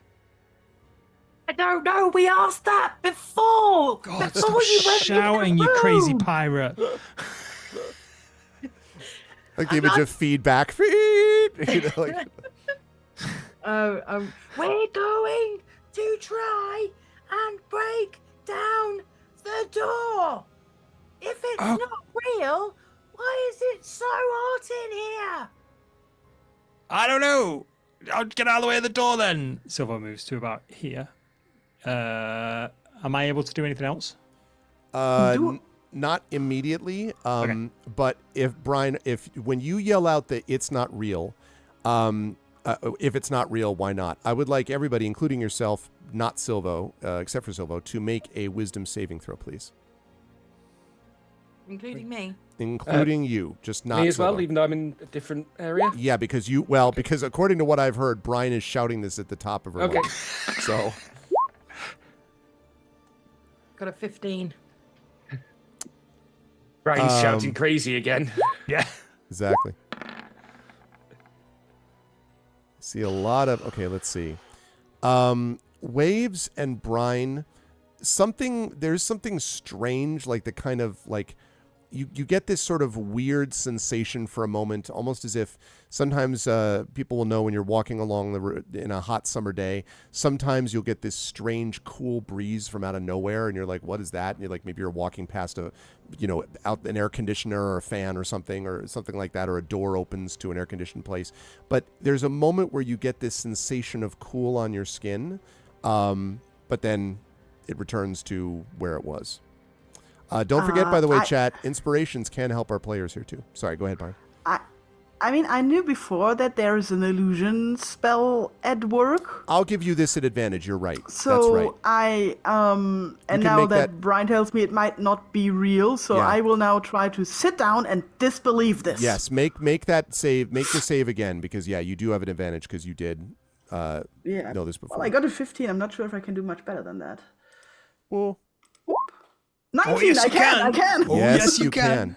Yeah, Waves. So I when sit you down and I disbelieve this. and suddenly, Waves, you're like, what? And you just look around, and everyone's like sweating and stuff to those who can reflect sweat. But you're like, it's totally. What is the problem? It's cool in here. Yeah. So I sit down. For a moment, I look like a chicken trying to lay an egg. And when I get up, I'm like fluffing my feathers and look like there is no problem with the atmosphere at all. Green would like to summarize to Oceanus, because he doesn't know that, he doesn't need to be a guide anymore, what he thinks just happened. They just found inner peace. He's very jealous. Oh, I've heard sometimes just before death you find that, but it's hot in here. I don't know. I'm gonna shout. Go on. I turn to Brian and like look at her and make again the same gesture that I did before when I tried to explain that it's an illusion. and repeat. Abracadabra. I know it's magic, but I don't understand. I am going to be screaming both verbally and to telepathically.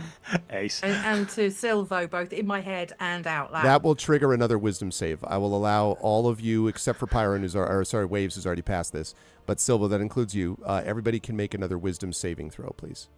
And Is I'm it gonna warm in the area I'm at the moment? No, it's cooler where you are anyway. That's why I'm having trouble, But you but- can feel the heat behind you. But yeah, But what I want to shout is that I had a cool breeze. Are there any breezes in there?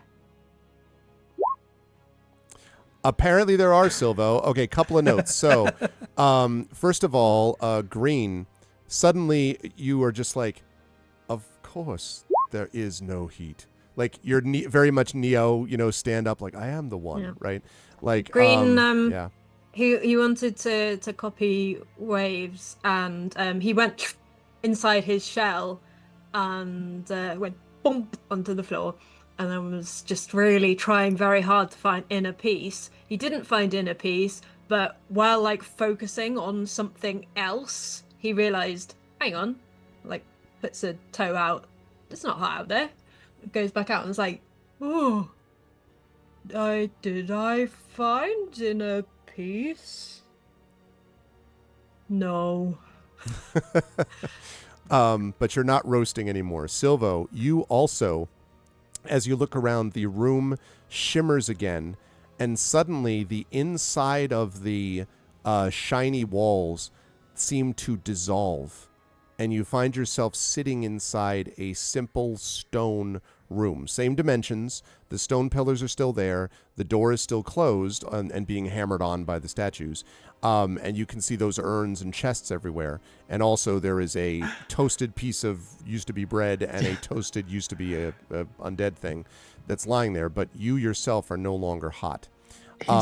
He's been balling his fists and like squeezing his eyes closed, believing that it's not real. And then all of a sudden he's like, why am I not sweating anymore? He's like, That's oh my God, what it happened. worked. It worked. For Brine, for Oceanus, and Morthwheel, I now need you to make Constitution saving throws.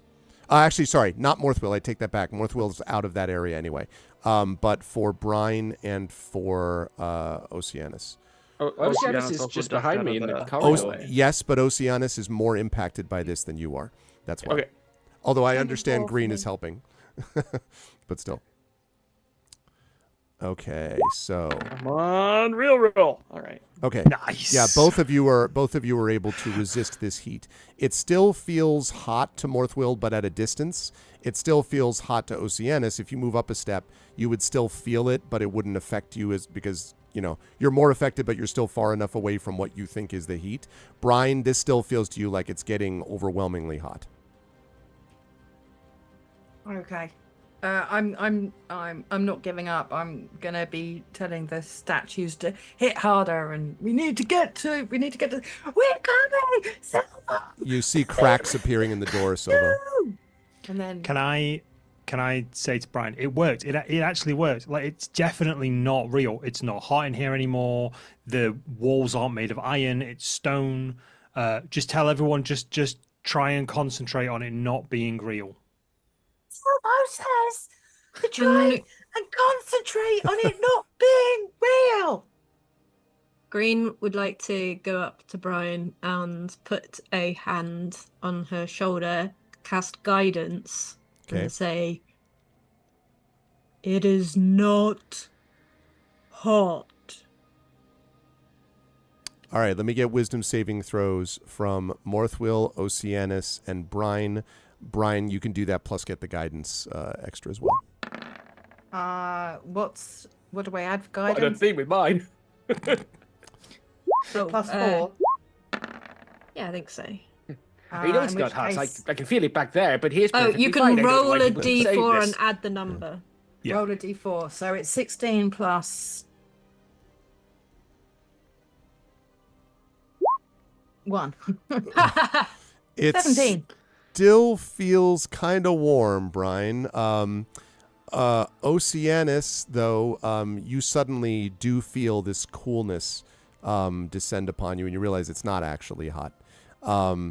And so that leaves us Morthwill, who still thinks it's hot, but it's behind him. And Brine, you are starting to overheat. I need a Constitution saving throw from you. Yay.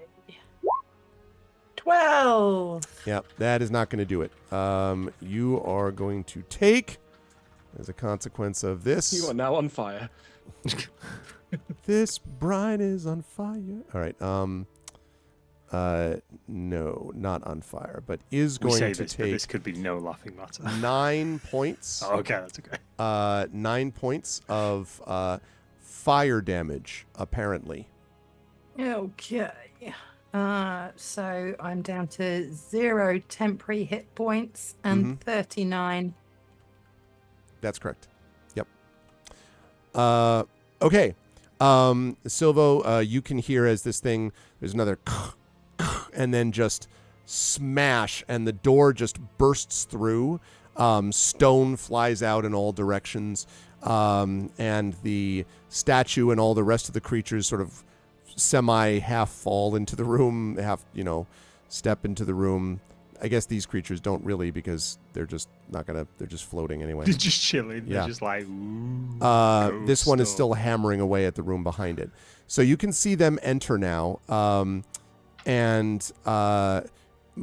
would say that, let's see, once they enter the room, I'm going to give Brian another saving throw opportunity here, because you actually see the room when it opens and see Silvo sitting there, clearly not burning up or in anything like that.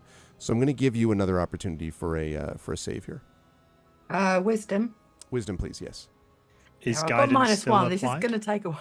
Guidance is not. I'll let you do this No. at advantage, though, Brian, because you're now getting a lot of it. It's still hot, goddammit. 14. I'm still sweating, and I'm like, quick, Con get save, out of there please. before you burn. And I'm still shouting in my head as well as out loud. Okay. Con save, please. Morthwill, as you turn around and see Brian doing this, and you see everyone else seemingly not affected, I need you to make a wisdom saving throw at advantage as well. Because now you're starting to be like, wait a minute. My con save is 10. Oh, mate. You're like, nope, I don't know what their problem is, but, I'm intelligent, not wise. It's not what Intelligent it's is not. remembering to grab a mining explosive. Wise is suggesting I use it. It's true. Okay. You are going to take another 5 points, Brian, of fire damage. Okay, I'm down to 34. So we're not technically in initiative here. I do want to jump back down to Morthwill and Oceanus, who are standing next to each other. Morthwill, you do feel like it's hot, but not hot enough to hurt you because you got out of that, incinerator. You don't know what they're doing back there, but you're down here. So I don't know if you want to head up that direction or keep going the way you were going. I feel like I might catch a fire if I go up that way, so there's probably best off staying where I am. They seem to have things under control. I don't rightly understand what's going on up there. I'm sort of just saying this out loud. I imagine Oceanus just politely smiling. Oceanus, what are you doing as you're standing next to him now that you do not feel the heat anymore? Green, I think I found inner peace. It's not hot. I'm so happy for you. I think I'll just, in any way I can, try and assist Morthwill with looking for the traps. Okay. And also I'll say, hello, Morthwill. I learn little common. We talk. We talk. Hello. Hey, so you have. I can understand you a bit now. You had to let the others translate. Doing very good. Good common. Thank you. Thank you. We check traps. Yes. Okay. So I guess we're Okay. gonna You get the feeling that maybe he doesn't actually know what you just said that time. But Thought that you said, like, we don't check traps and leave here forever. Yes. Yeah. yes, excellent Jonas idea. just walks out. Why are you still here? Because we go bowling. Okay, just goes the opposite direction. Yeah. As soon as the door is cracked down, I want to enter the room and check on Silvo. Okay. You can see him to your left. Okay. Oh, yeah. If he's still sitting up, sitting down. I'm gonna pull him up and just check like on all sides, just in case. Don't have that I'm okay. a lot of medicine. I'm all right. I'm all right. I'm not hurt. I'm nothing. The ghast is. Oh, he is crispy. I'm all good though. It was not real, and it actually works. Believing that. I I'm slowly still nod trying and to get my usher them wings out of the popping. room, thinking it's on fire. Okay. I'll give you another wisdom saving throw, Brian, as I imagine it's just stunning to you that you're looking at these people who are just like, hey, what's up, while they're inside an oven. You don't get it. Green lead Brian in a meditation Sure. session to visualize the sea breeze. Imagine you are on a boat out on the ocean. It's full of spiders and people who want to eat you. But that's irrelevant. Oh, the breeze is coming in and the sail is broken, the ship is sinking, but that's irrelevant. The ocean waves are crashing over the deck. The giant tentacle crashes right in front of you, but that's irrelevant. It's so nice and cool. Did that help? If you're I'm- giving, if that's a way of it's giving made- guidance, I'll take that. Yeah. So am I adding guidance to this as well? Yeah. And an advantage, Brian. Okay. Not enough. Okay, so with advantage is 10. I mean, the max I can get is 14. So, I mean, is it really worth rolling it? I'm glad one else of us thinks wisdom's overrated. I got 14. If that 4 had been there on the It's on previous fire. one, unfortunately, that total is still not enough. This pirate's on fire. I need a con save, and I should also point out that you do sense that it's cooler to the south regardless, Brian, just so you know. So I understand that, but my panic is that Silver and Waves are still in the room. inside this oven. It's No, on I get fire. it. Yeah. So I'm shouting at them, and also in my head, even though I can actually see Silvo. Yeah. I got a 25, not nat. 25 is more than enough, so you do not get affected by that. Also, thank you to Q for donating $10.20 to the cause, which brings us up now to where's my link there? To $1,525.35, 152,535. So thank you very much for that, Q. And there we go. Thank you, Cubics. All right, there we are. So you're fine. You do not have to roll for this. You do not have to take damage this time, right? I have a question. Would you allow a lesser restoration to cure Brian, even though it's more a condition thing? Yeah, I tell you what, I will do this as, I will give it a +10 because it would have a profound effect, but I can't just automatically make it, that way. So I would do that. I'm going to do that. Going to get a +10. We're going back into the meditation zone. With 10 What does that sound like? The wave crashes across the bow, washes the cultists out to sea. They can't eat you anymore. And your friends have arrived. They are fighting off the giant tentacles to help you. And they have a big piece of wood. It's not a boat, but you can probably use it to get to your boat. Everything is good. The sea is cold. It is so icy cold. You're probably going to die. When do we get the green meditation podcast? I mean, You're sitting on a gold mine, Bruce. I mean, really, you know. 8-bit, if you're in chat, I would please like a soundbite of Green saying This you're is extended probably going universe to stuff die. right Probably going to die. Despite all of those things, you get plus 10. So go ahead and roll. Despite. This one is plus 10, and then you can do this at advantage, as I said. This is where you roll 2 nat ones. Please don't roll 2 nat ones. Please don't roll 2 nat ones.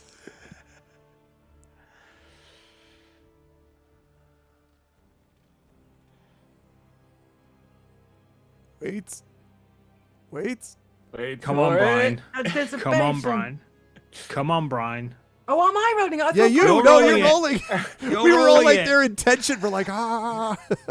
Sorry, am I rolling? I'm gonna the snap my wisdom fingers if save? they. Yeah, you're doing a cross them wisdom. any harder. You're doing I wisdom was, again. I was waiting for Bruce to roll. Sorry. No, so you're plus doing wisdom. 10 to my wisdom saving throw. Yeah, Yeah, That's right. Yes. You're no longer burning, but drowning. 18. 18. For a moment, you sort of are like, it was on 8. Do I get to add guidance? You get advantage though, so you could actually roll that again. But I'll take the. We'll see what happens with the 18. Oh, Hey, crit success. It must have been you're probably going to die. You're like, you're right, I am probably. And suddenly everything is clear. Suddenly, Brian, you feel this sort of wave of coolness over you. And as you look around, you notice that the room that you're outside of is stone, not iron. You see that there are several crispy things on the ground, but you don't feel any heat.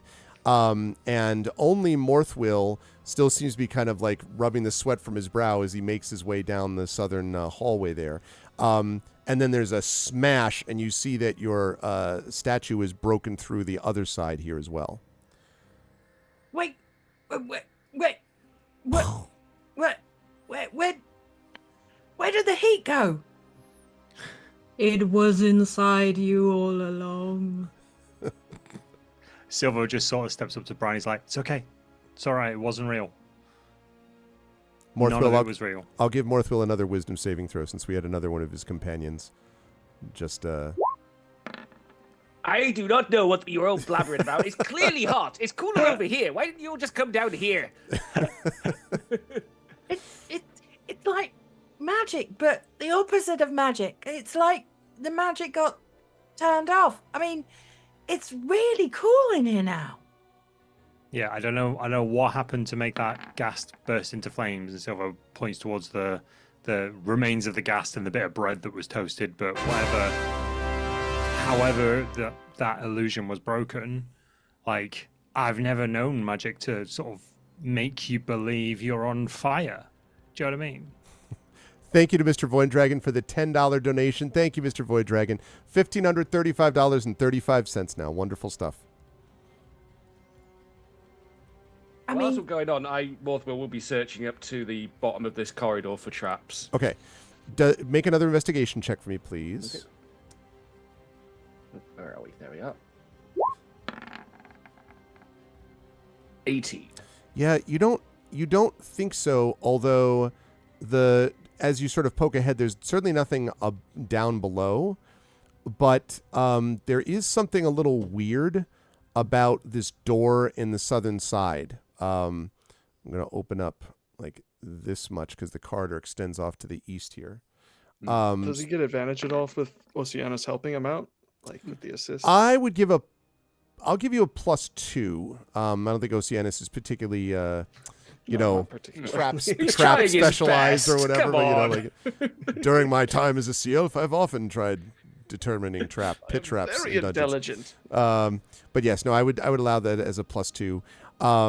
So there's something weird about this, and I think if you were to add the +2 to that, so it'd be a 20. If you look up, Morthwill, you can see that there is what looks like a large suspended stone block, and you can see a little wire that runs from it to the wall and then down to the door. Okay. Let me just mark a big X in front of this door. Big old nope sign. Yep. And the hallway extends to the east. Now, Waves, now that you're inside the room, which is, as I say, a normal stone room, what are you doing over there? Didn't you mention Treasure. in the room? I sure did. It is Well, not then- vanished. With the illusions, it is not vanished. Okay, that's good to know. So I'm gonna approach the treasure and have a close look at it, just in case it is obviously fake. Give it a poke. Again. Investigation check for me, please. Brian gave Treasure a poke before the statue, just saying. Yeah, they didn't work out too well for me last time. I 11. think I've still got some sand in my veins. Seems perfectly safe. Awesome. You think what that was it again? there are a lot of bags and chests and urns, and if you open, there's one big chest in particular, and then there's a number of like urns and bags. The urns and bags seem to carry hundreds of gold and silver, and a lot of gems. In fact, if you were to take the time, and you're all going to have to decide if you want to take the time or not to try to gather it together, we're probably looking at well over 400 gold and well over 1,000 silver and a lot of gems. That's all the sort of like gem, and these seem to be not fake. Like this seems like actually real, real stuff. Also, in the northwest corner, there is a large chest which is not locked.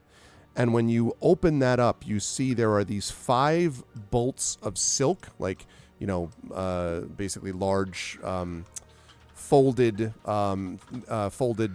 things of silk that seem to be pretty rare silk. 2 vials that have liquid in them. Vials are good, yes. A mysterious bag of some kind, not a big bag, but a sort of smallish bag or sack. And lying on top of all of it is a suit of shimmering silver armor. Nice. Like, are we talking about plate armor or ring mail? You think it's better than that. In fact, But like I will from the construction wise, I mean.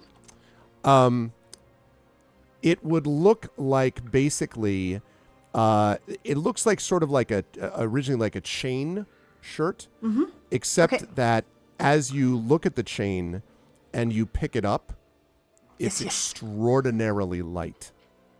Mithril Gandalf.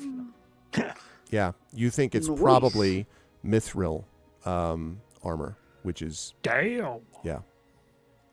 Awesome. Okay, I pick up the vials, the bag, and the armor Okay. and start distributing stuff.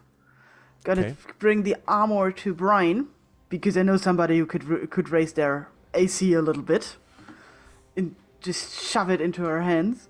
And then I'm gonna carry the mysterious bag and the vials to Morthwell outside.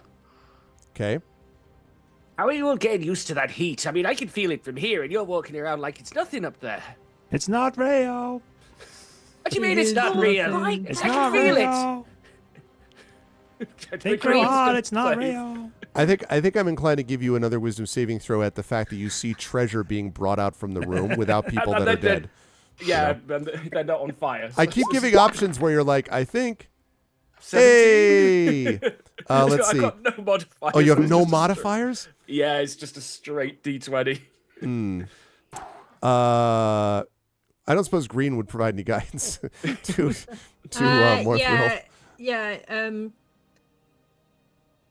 You're on a ship that is sinking deep into the lowest depths of the ocean. You're trapped in a cabin. It is slowly filling with water. There's a clownfish. It seems lost. It's nice and cool. Cool water filling up to your chest now. You're so cold. Does that help? Let's roll a D4 and see. Thank you. So it takes it up to a 90. I think probably the shock and awe method of these things. Echo now has an inspiration available. Thank you for redeeming the ArvCon inspiration, Echo. There is more than one. There's one other one tilted. One of them, Echo has just gotten one of them. There's one left. And suddenly, Morthwill, you're like, I don't actually think it's hot. I guess there's a part of you that's like, am I just choosing to believe I'm not hot anymore? Or what is this? But so It's now clearly you... hot, but I can't ignore the evidence of my own eyes of everybody not catching fire. It's exactly right. So you now are clear of that illusion. Let's see. Hold on, I'm just... I'll yell at her. By the way, do not touch the door at the end of this corridor. You'll get a block on the head. No, not again. Again. Okay, now that Morthwell is more himself, I show the mysterious bag and the vials to him. Okay, I'll give them an examination. I don't know, I'd be checking against them. I would say an Arcana check would be reasonable. And you, I would say, you have a good... I would do this at advantage, Morthwell. You have a good chance of figuring this out for reasons I'll explain. Okay. So we've got a 19 and a 24. 24. Yeah, Morthwell, you've seen this bag before, because you have one just like it. This is a bag of holding, you're almost positive. So this is a second bag of holding. Conveniently placed right near hundreds and hundreds of coins, by the way. So there's that. Also, you're pretty sure those vials are potions of healing. There's one each potion of healing in each of the vials. Well, these are potions of healing, and this is a genuine bag of holding, as opposed to the knockoff crap I've been carrying around. It's been doing pretty good so far. It has been. Beautiful. I would like to make the suggestion that I take over with this, because then it will free up one of my power crystals to infuse something else in the future. Sounds good As long to as me. we can put all of this into that, and silver points at all the bags of gold. Why? Do you go And back it's all up? like, it's all Going glittering, treasure. super clean. Like every individual coin looks like it's just freshly polished. Freshly minted. Yeah. Uh, Green yeah, go ahead. Green doesn't have any more diamonds after casting Revivify on the enemy earlier. And if there are any like valuable diamonds lying around, Green does want to like pick them out for future Revivifies. There is one diamond, in fact, Green, and I will tell you all, this is going to take you, I think if you all work together, it'd probably take you about a half hour more or less to gather it together and put it into the bags, assuming Oceanus is on board with this too. But the total amount would be 480 gold, Down for now.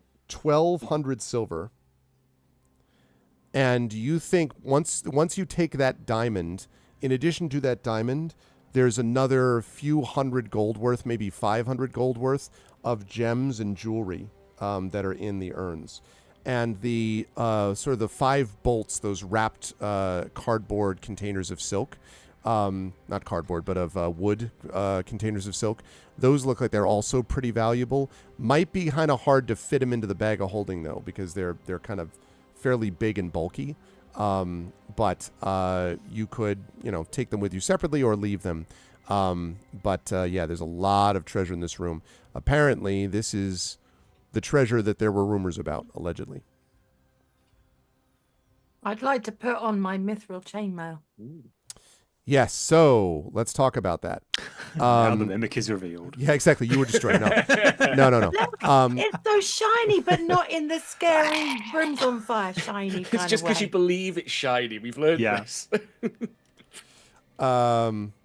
Okay, so when you put this on, okay, so it is.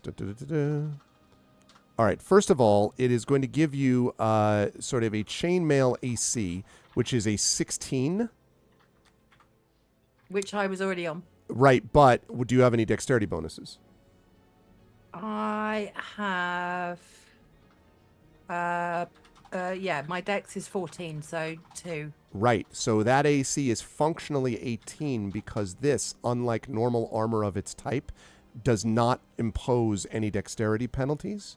So it means that you can wear this and it is as light, as hard as dragon's tails, as light as a feather, right, as Bilbo says.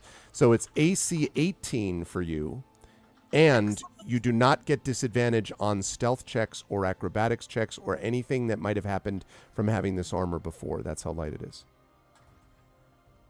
Excellent. I don't know where to put that on my sheet. 1 second. Sure. And that's a good point, Little Royce Rasa. Probably not a good idea to put a bag of holding inside a bag of holding. Definitely do not ever turn a bag of holding inside out. Science. That is a good way to have a small black hole consume everything within a mile radius. Science. So we'll keep that one in our back pocket just in case things I've go never tried really it myself, but sideways. I did read in the books when I was building mine that it's a very bad idea to put one inside another, Yeah. just so everyone's aware. Yeah, But when we listen- get back to town, I'll transfer everything across and then disenchant my one. Yeah. I just thought of something.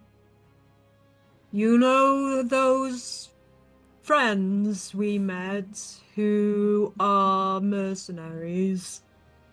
I think maybe did they come here looking for this treasure? And so we should make sure when we're leaving that we're not making it obvious that we found the treasure, or they might want to kill us and take it. We could give them this cloth, it's a bit bulky. Lying, a novel concept. I'm sure I'll get my head around it at some point. Just looking at Brian, who's like sporting a new. Let's just put a cloak on top of that. Can I put my can I just button up my coat over the top of my shiny? It is pretty, flexible. This is reminding me so much of when the Mandalorian in season 1 walks in with the full out,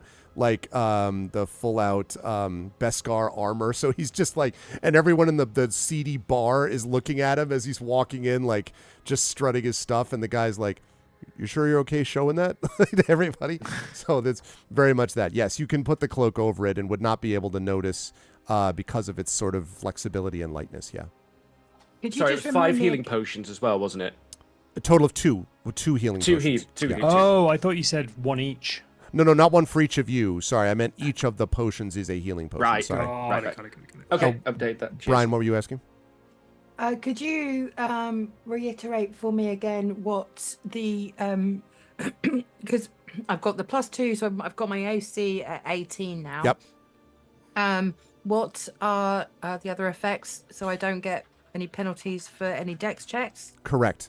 Dex checks, dex saving throws, stealth checks, which is based on dexterity.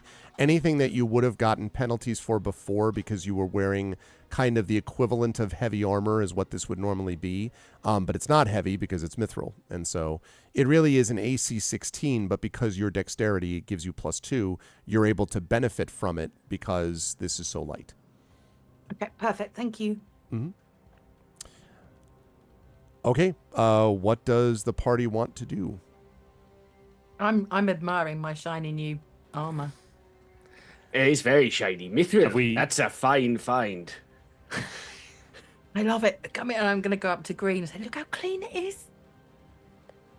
It's just like one tiny, just little smudge. He just gives it a quick little.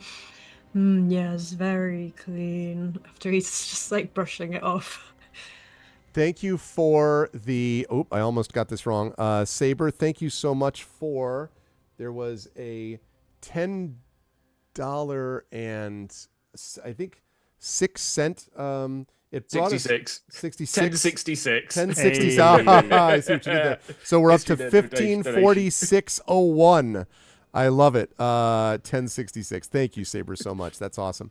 So we're keeping at it, chat. This is great. Let's keep moving it. Mithril is much better than heavy armor for stealth checks. Yeah, because that's also dex based. So anything like that is beneficial because it's basically making it so you get the benefits of almost this particular kind of heavy armor, but without any detriments because it's so light.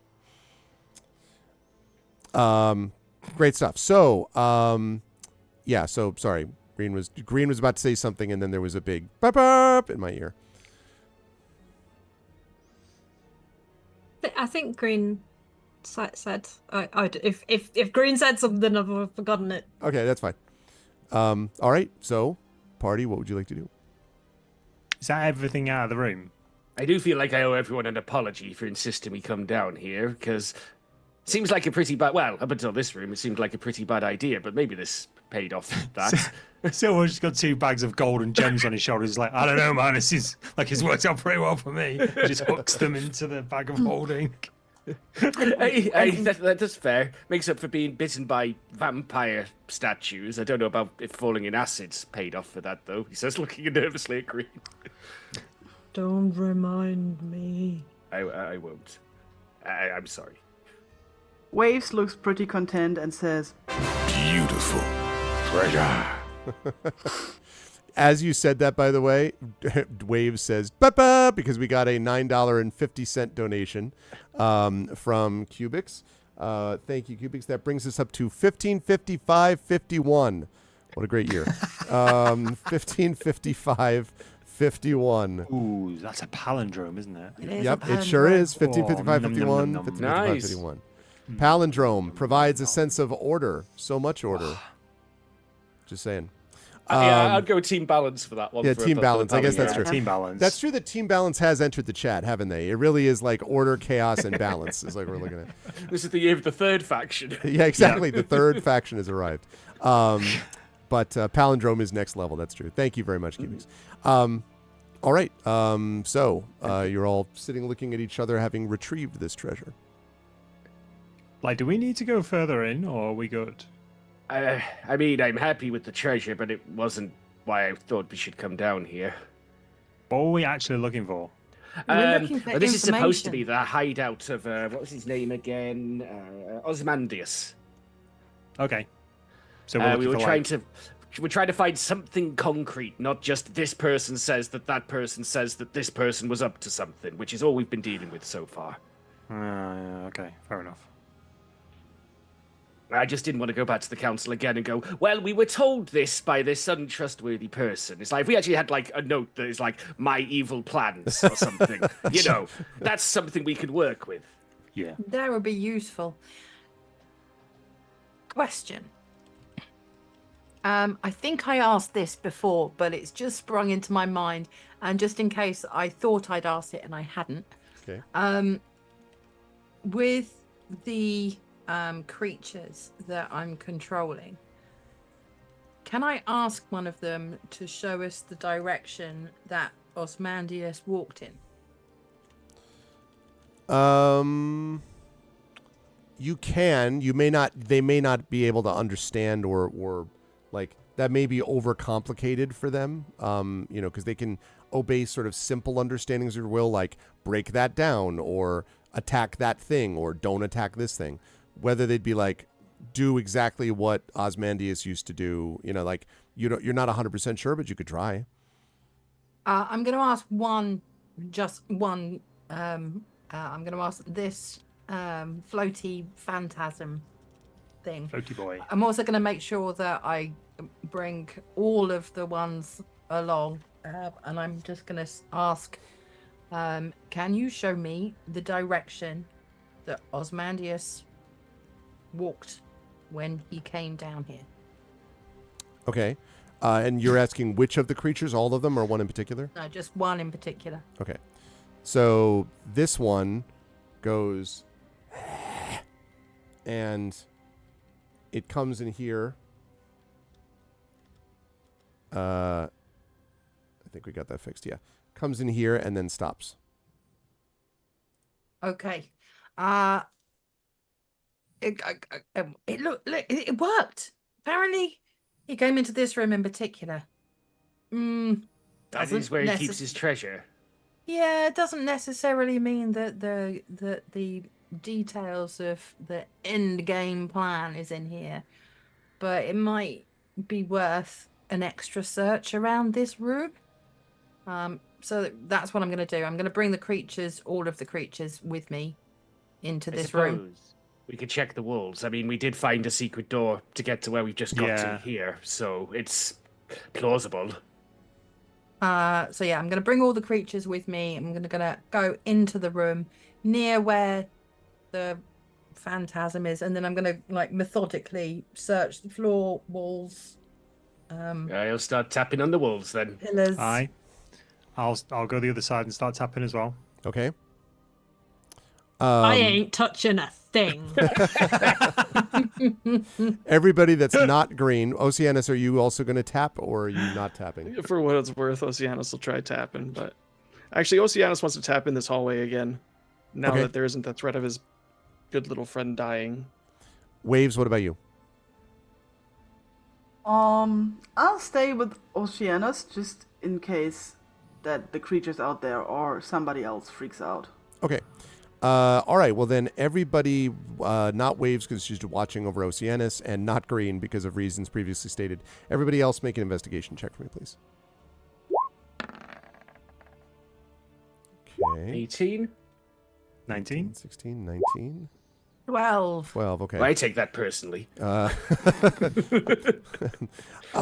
Okay. It looks like as you're sort of tapping around, you don't think there's anything unusual about this room, at least not anymore. And there certainly does not appear to be any obvious doors that are out of it other than the one that you came through to begin with, from what you can tell. Oceanus, it's possible that you're missing something, but you're pretty confident that the only secret door that was in this place was over here, and you addressed that problem, when you had the guy break through the door. So at this point, you feel fairly good about that?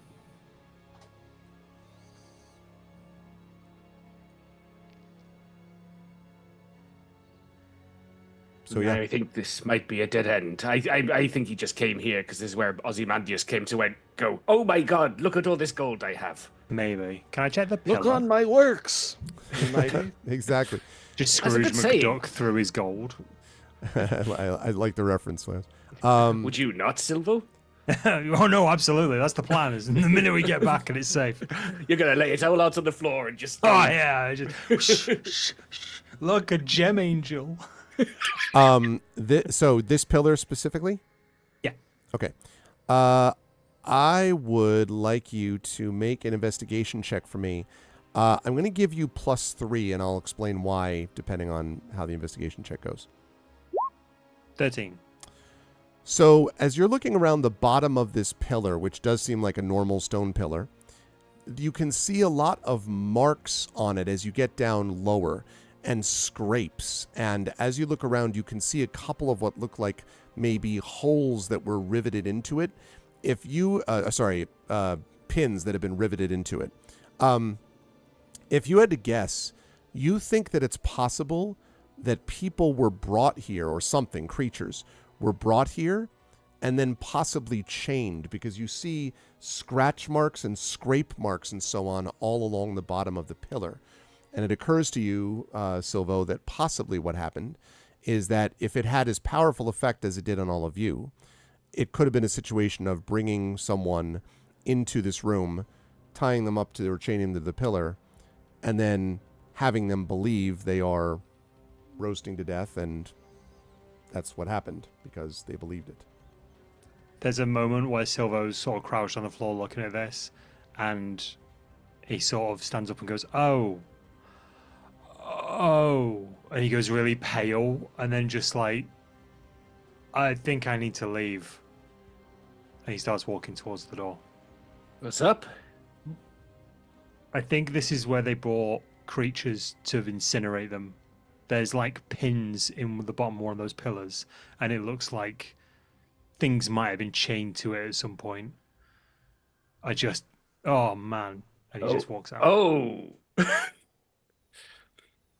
Ew. Nasty. Yeah, Brian's going to back away towards the door as well. But actually, before I do, because I was in the front when we came into this room, when the two iron statues were coming from this kind of direction here. Yep. Can I have a look at that before I leave? Sure. Avoiding the hole like the plague. I don't want to go anywhere near it. Yep. And I should say that, by the way, is just where the statues began. That's why the stars, there's not an actual star on the ground. But when you go over to look at that area, yeah, I'll have you make an investigation check there, sure.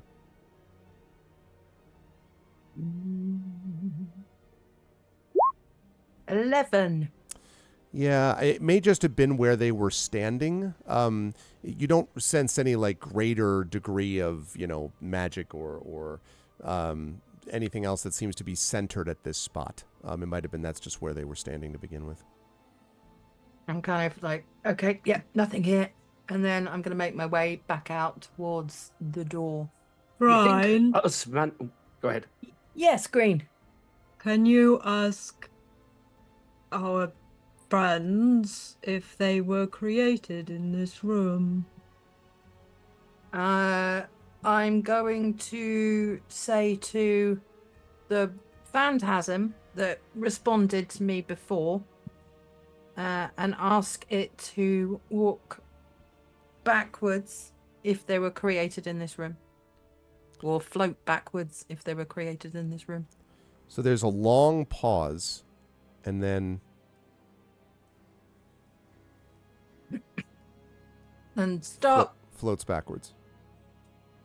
And then I'm going to turn to Green and say, yeah, it would seem like they were created in this room. Can you ask it if it was created by Osmandius? I'm going to ask it to move forward if it was created by Osmandius. And then I'm going to say stop. Mm-hmm. That would appear to be yes. Also, you're getting very good at that. It takes practice. I think it's about the angle that the amulet's at. Silver's just like, line of sight, and starts pointing towards the statue behind him. I did say that when I walked into this room, all of the creatures were going to come with me. Yeah, I know. I was doing that for a funny joke moment. Yes. But that's true. Yeah, they should all have entered by now. Yep. So yeah. Hey, Green is gonna light some incense and he's gonna clean down this pillar in a silent prayer to Eldath. Sort of a bit of a cleansing ritual to just sort of help bring a bit of peace to this place. I poke Mothwell, who's apparently now standing in front of me, point towards the room, and make an explosion noise. Given all that's been going on down here, I don't really want to shake things up. Maybe on the way out. I nod emphatically and make movements of me, like incinerating the explosives. We maybe we can set something up on the way out, but we've still got forwards. Because there's a corridor down there, there's another trapped door, and, well, I'm still holding out hope that we can find some kind of document or evidence. Brian is kind of nodding in agreement, but still baffled as to how these creatures could have been created. It doesn't make sense. Silver Well, is you just looking at see- the one in front of him. Is it that necromancy stuff? What he did was he tied people up there or chained them and then made them think that they were dying of the heat and then turned their bodies into ghasts. Yes. Terrible. Green's gonna leave the room. He doesn't want to be here anymore. Silver's just looking at the thing in front of him, the thing with the weird face. He's just looking at him with a really sad look on his face. And it, as you can see, chat, is kind of a sad face itself. I'm starting to feel bad about using these to set off the traps now, but I suppose we were setting them free is one way to think about it. Yeah, I mean, we're not trying to get them hurt intentionally. Do they feel pain? Raw. I'm sorry, they don't actually do that part. They definitely react. But I can't imagine it's a pleasant existence. We We can can't bring leave them them like with this us. when we leave. Maybe we get them all to open that trapped door on the way out. Maybe we can find details about how they were turned and maybe reverse it? I don't know if we'll be able to reverse this, but and he's looking over at the ghost now, the floaty boy. But we can't. I can't leave them like this. There's got to be something we can do to set them free. Let's see what we can find. Yes. Leo. Maybe we'll find something at the end of this death trap dungeon. I hope so. He said the name of the game. Da, da. Okay. Okay, yeah, I'm reluctant to put one of the more corporeal creatures in front, so I'm gonna send. But some of them are pressure plate, aren't they? I'm gonna send the one that looks most indestructible. So one of the sentry soldiers. The statues. Yeah. Okay. In front. All right. So you do that. Just a question, because I actually don't know this as a player. Do statues count as undead? No, they're constructs. They're not undead. Are there constructs that involve remains?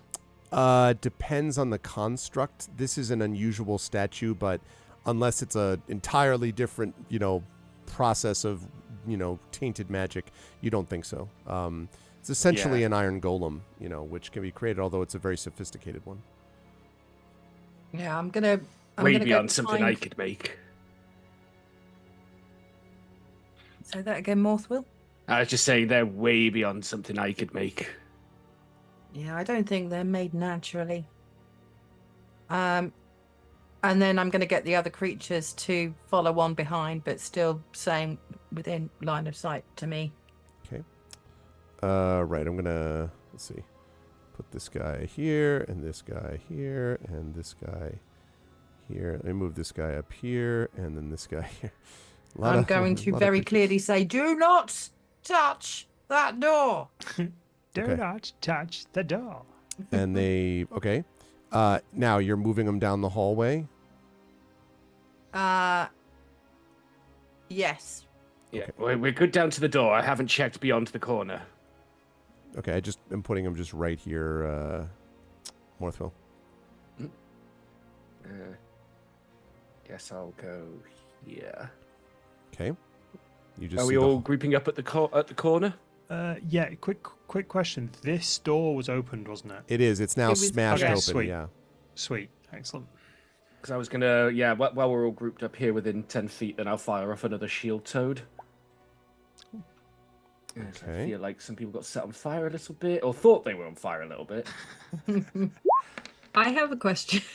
7 temp HPs for everyone. Excellent. Okay. Replacing your current ones if they're lower.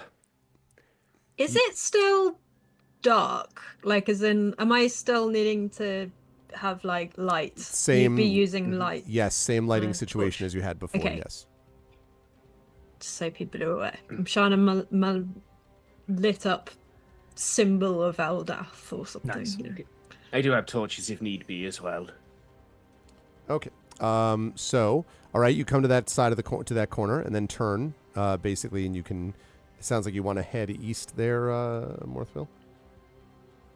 Hey, well, we can only follow this forwards. Yeah, I'm just going to get one of these to, like, walk one pace ahead. And if there's any shenanigans, I'm going to yell stop to everyone and... Yeah. Okie dokie. Okay. So, they are continuing to move forward ahead of everybody else. And you have two of them like in a line, right, Brian? Just to be clear. Did you say you wanted them staggered? You want them staggered? So they're one of the big iron statues is so one here. step ahead that's of it. the others. Okay. What's your passive perception, Brian? It is... Just curious. Sure. Oh, passive Yeah, 12. Okay. So this creature, the statue moves over here, and suddenly there is a audible click and the sound of a wire snapping, and a massive set of stone blocks fall on the statue's head. Just crush it to the ground. Is it like because it's like obviously an iron structure without joints? I think you said Right. earlier. That's right. Can we see it? Is it trapped underneath this stone? You can see it, but it is unmoving. Could I cast mending on it? I don't think mending. I think that's pretty small potatoes, right? If you had something that was like, I would not. I would allow you to pitch that an artificer has something that can maybe work to, like, reformulate such a creature, but it would, as you said, it's kind of beyond your normal. Beyond me. Yeah. Yeah. I guess maybe it's more like if its arm came off, I might be able to Right. reattach it. and Right. In a that's way, about that's it. the thing. It doesn't even have that. But right. Yeah. Yeah. No. Yeah. Never mind then. There's a bunch of stone on the ground, but there's no trap there anymore. Clearly. Does it look like if we chip away at it that we can like get through the stone? Yeah, there's actually, you could probably clamber over it to keep going if you wanted, because it's not blocking the hallway. But would the other creatures, including the other statue, be able to clamber over it as well? Yes, I think so. I'm going to turn around to the others. Should we just try and, like, obviously, I don't know what the state of the statue underneath is. Is it possible that if we got rid of the stone, it could be okay? I mean, it looks pretty smashed. Like there's some big dents in that. Take it from me. That's a killing blow. I'd defer to Green on that matter, yes. However, can Silvo could we mark where that trap was? Sure. Just ping somewhere, just so I know I'm not about to stand on something. Trap was here, but it's now covered over. The stone block was hanging above, is now fallen. So, Are there like, I don't know, baseball-sized bits of rock? sure. There's also boulder-sized bits of rock. Yeah, no, just like hand-sized. Like, Yeah. However, Yeah. one good trick I have found is this, and he throws the rock, skimming it along the floor, hopefully hitting this wall. When it hits this this corner or this wall here, you see it bounces off the wall and vanishes through the floor. Acid I start pulling out trap. planks from the bag of holding. Now, if there's any tripwires, so me and the other orphans of Saltmarsh used to set up little jingly bell traps so we knew when the guard would come in. He looks over at Morthwell. Don't look at me like that. So when we were doing stuff, we'd set up little alert traps. Now, the wires and stuff might be different heights, but largely you just throw rocks at traps. Normally you'll set them off. If we don't want to, and he points over to the ginormous statue, he's like, if we don't want to sacrifice our good friend here. Their lives are pain. It's all right. Very true. But I'm just thinking if there's anything bigger and more horrible round the corner. That has been the case every corner so far. So far, yes. I mean, I can probably get us a makeshift plank bridge across that. I'm going to just assume there's acid underneath that, like the last one. Somewhat not good. Yeah, somewhat not good. Yeah. It's not going to be a pudding pit, let's be fair. It's not the secret document pit or anything like that. Do you know what I mean? I mean, it might be. Are we pushing forward? Could Silvo? I would think we should push forward, but I would like Silvo to be actively looking for wires and traps. Oh yeah, I will definitely be joining him on that. Do you want to? I can't move myself. Oh, there I am. I was going to sort of stand here and let the. Is there a way I could let the golem go first, but also see like in front of the golem? I don't know what its dimensions are like. So yes, it's pretty big. If you were, you'd have to be like abreast of it, like where Morthwill's standing right now. You would need to be there, and it could go a little bit ahead of you, but you'd need to be in that front row. Okay, so I just want places. Yeah, if it's, do you want me to be there then, or is that what you mean of? Yeah, that's right. Yeah, I'm sorry. Yeah, Yes, that's exactly right. Yes. Okay, cool. Yeah, I reckon. And you can have it staggered, right? Like it can go like that, but you just need to be within that sort of 5 foot range. Yeah. Okay, cool. I reckon this moving forwards, and you and I, Morthwill, actively looking for any wires or plates or anything like that. What Silvo's also going to do is he's just going to grab like 5 or 6 like small, well, fist-sized rocks, and just stick them in his pockets in his coat, and just have like 2 rocks in his hand. Because right now he's thrown a rock down this alleyway, down this hallway, and it's gone into the end. But then when we turn the corner, he can chuck another one. Okay. Green would like to shout, "You're doing great!" like around the corner, and he'll like throw the lit up sigil of Eldath over to them, like, "Use this." I can't see anymore. I've got dark vision. Ah, my goggles! You stumble into the rocks and in the pit of acid. Flashbanged. Son of a. Why is it so bright?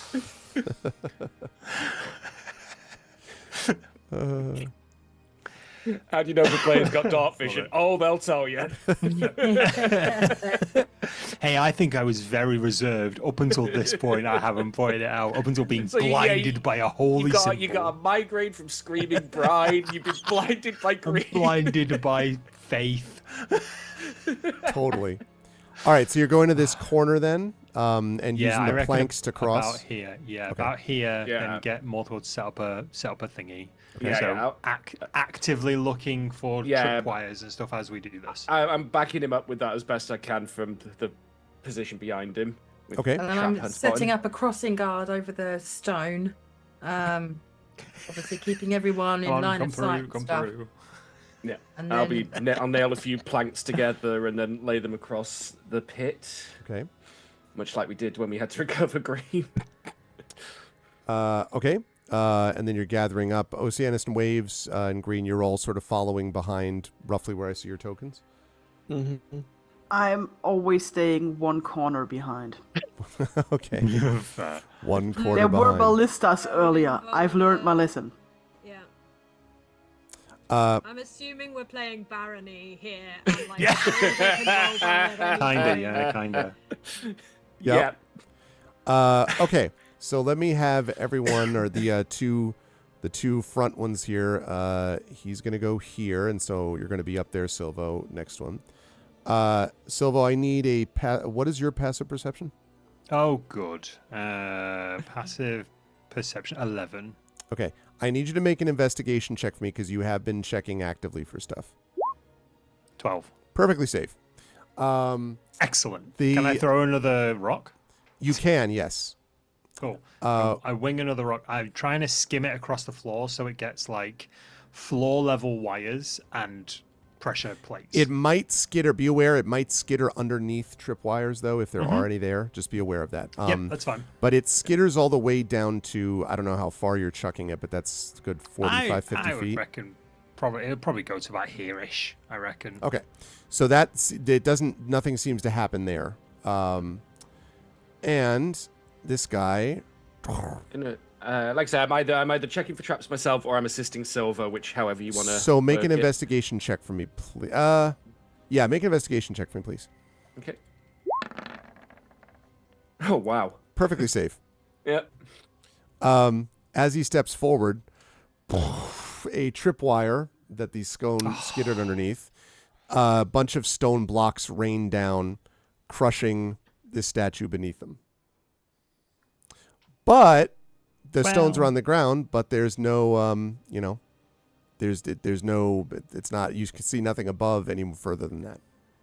We're running out of I'll turn to Silver and say, well, there's got to be something very tasty at the far end of all of this. I mean, no one goes to this much trouble. If it's a giant boulder, this is not going to go well. Oh, no. Quick table talk. Flaos, do you need to leave the house? Is there a ghost in your house right now? I'll just get some sage. It's fine. It's fine. He's secretly just sat in a circle of salt just to stream with us. The farther we get along, like the more dangerous it gets, like ominous. Oh. Also, how high guy is Shield. And welcome everybody. And don't forget, folks, we're going to be with these folks for another half hour. At 4:30 Eastern, we will be wrapping up with them, but not, of course, for ArvCon as a whole. But if you want to give these people even a greater amount of this support, which was what we would hope, then please don't forget to donate to the Damon Runyon Cancer Research Foundation. As Kubik says, the palindrome was not assigned to stop supporting the cause. So, because again, if you want to be on Team Order or Team Chaos, you don't want Team Balance to win. I think that's obvious. So, definitely keep the donations going. So far, they have raised a total of, I believe, $750 during their segment, which is great. But a little more could continue to keep those donations flowing. I would love to get this at the end of the day today. If we were over halfway to the goal, like 2,700, something like that, I would feel really good going into tomorrow. So please continue to donate and support these amazing people. Ask Flaos what happened when he played Phasmo last. He just stepped away because he's trying to fix his light. I think he's been consumed by Phasmo, but I will ask him. It's a djinn. Anyway. Okay. So, and thank you everybody for the support so far. So, right ahead of you. So yes, again, rock is on the ground, but you could sort of step over it. You have now remaining to you, besides your own party, you have this weird guy and these two wraith-like things. So those two are, you have 3 creatures left. I would like to put the more corporeal one out front this time. Okay. Because I don't think the others are going to set off any tripwires. But yeah, same deal. Like ushering them over, making sure everyone's in line of sight, and maybe put one of the phantasms slightly staggered back. Like that? Yeah. Okay. All right, you can do that. Okay, and then you're moving them down the hallway? Yeah. Now, are you doing that? Kubix also wants to know how... something happened. We got a donation. Effect Life. Hey, Effect Life, what's up? Has donated $20 to the cause. Thank you, Effect Life, so much. Effect Life, of course, the who we actually met in our live event last year. We did. And who is also responsible for Arcanus Bot. Thank you, Effect Life, for the $20 donation. Good to see you. Welcome, welcome. We're now up to $1575.51. Nice. Look at that completely weird, not palindromic number that's just sitting there. Let the chaos just sitting there. I mean, like, yeah, look at that. Thank you so much, Effect Life. I appreciate that very much. Good stuff, everyone.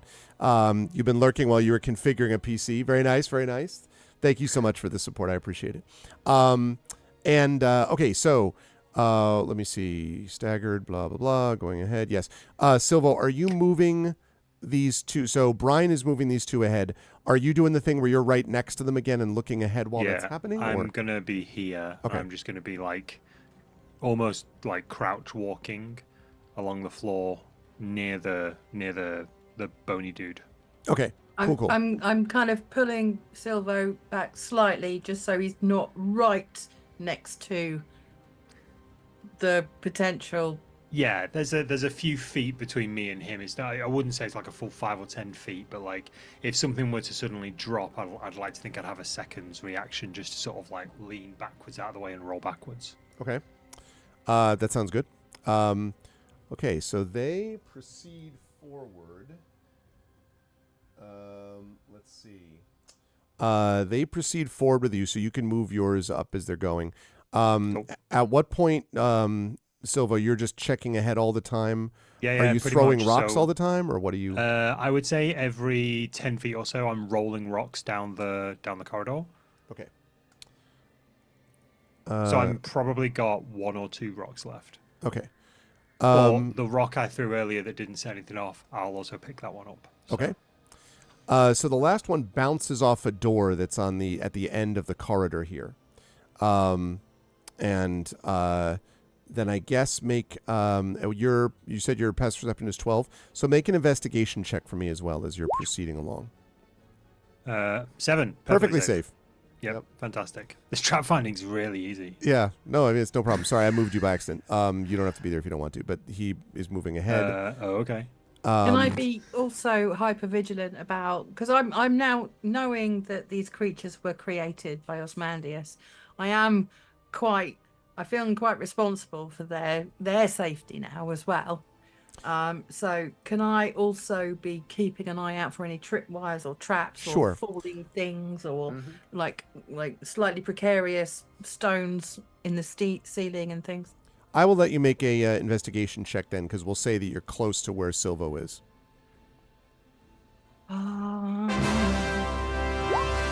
9. Perfectly Have you safe. got dark vision. Yeah, like you can't see anything over there. Also, Delwolf with another $60 donation. Delwolf, not only does that bring us, Delwolf Nice. there was contributed 260. That brings us to 1635.51, and it also means that Delwolf is now the top donor for right now. So right now is in the lead for Nice that. one, Del. But, I mean, obviously that's an aggregate score, so it's over the course of the entire one. But thank you so much, Delwolf. 1635. Nice. We're also up to another giveaway in chat, which is awesome. Thank you so much, Delwolf. That's awesome. That donation save. Yeah, exactly. Okay. So, thank you, Delwolf. So when we get up to here, you rolled a 7 and 9.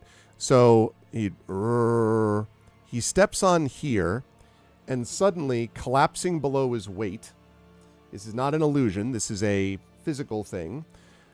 Is you see that he sort of just literally falls through the floor, and then there is a and silence. I'm going to go to here. Is there a pit? It is filled with spikes on which one of your was lying. Are they I still? don't think are your they stone still... throwing's working. They are not. No, they are not functional. definitely doesn't appear to me. I'll be It honest. worked. Well, it worked for the illusory pit. This though Yeah. was not that. It was too light to bring it down. Yeah. But he is not. This creature is not moving. Not moving, so gone. It seems like it. There's Okay, a big spike. that's through fine. it. Yeah. Right, I'll get out some more planks. Yeah, There's a slight sigh of relief from Silvo. Like, well, at least he's moved on. we're running out of creatures, and these two float. But there is a door, There is a and like door. Multiple said, there's bound to be something behind the door if it's this well guarded. It could be more traps. It could be. Maybe we should rest. Here now, in this Well, economy. In these troubled times. Well, We could rest. I mean, if it's more undead, then we know Brian's got the amulet and that they're okay. Unless they're not. I mean, there's no guarantees that everything's going to obey Yeah, those that's true. amulets. Yeah. If it's something that activates when we touch something, we won't know till it happens. I'm just thinking. I'm pretty spent. I know some of you are all right. I don't know if We're anyone as else. safe here as anywhere else. I don't agree. I mean, we are between two massive pits, and we do have two phantasm ghosts that could act as guards while we get some rest. I'm also fine, so I can stay awake. Gaia Shield in chat thinks you are all insane. Like, with monsters around. Half right, not gonna lie. Hey, what's Well, up, Coven? Listen, that's totally fine. I understand, and things happen when they happen, so I totally understand, and I hope that you're getting some traction there. But good to see you, Coven. Yeah, half right. To be honest with you, when we try and rest, does it say you cannot rest with monsters around? I keep hitting the R key, nothing's happening. Yeah, yeah. exactly. You can't rest while Where's enemies this are boss near. music? You can't rest Yeah. while enemies are near. You cannot we all, rest while we all enemies- remember the last time we couldn't get to sleep at night. That's the reason. Your enemies Green are wants too to close. call, like, you can do this. Although Actually, yeah. If we rest, then they might abscond with the boat, the mercenaries. Yeah, it depends how long we rest for. Short rest, maybe then. If they assume we're dead. I mean, we've left them essentially with access to our boat. I don't get anything from a short rest. I'm putting it out there. It was a thought, but maybe we should just push on because if we get out of here and they've nicked the boats, I am going to be really sodding annoyed. Oh, there'll be no living with you at that point. I was going to Just kiss already. You can do it. Just imagine you're on a boat in the ocean. Enough of the boat.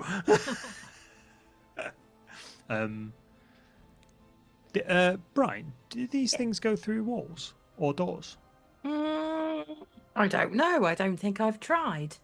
I'm going to say to the closest phantasm, if you're able to go through doors, can you try going through that one?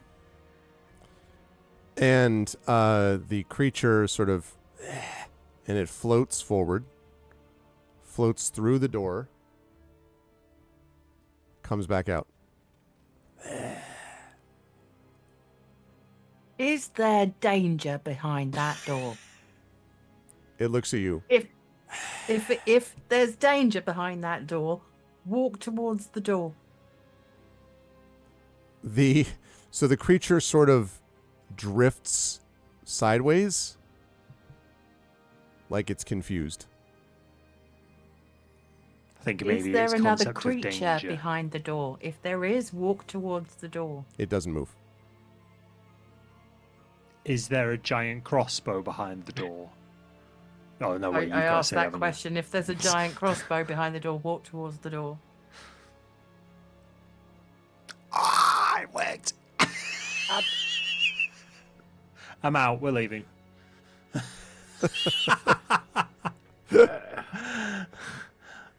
Wow, this is What about if we the lie best down and open the corridor door? ever. I was thinking the same thing, Morthwell. I mean, if we... how did because we witnessed the ballista shooting the other creature, because we were close, we got the creature to open the door. True. Quick question.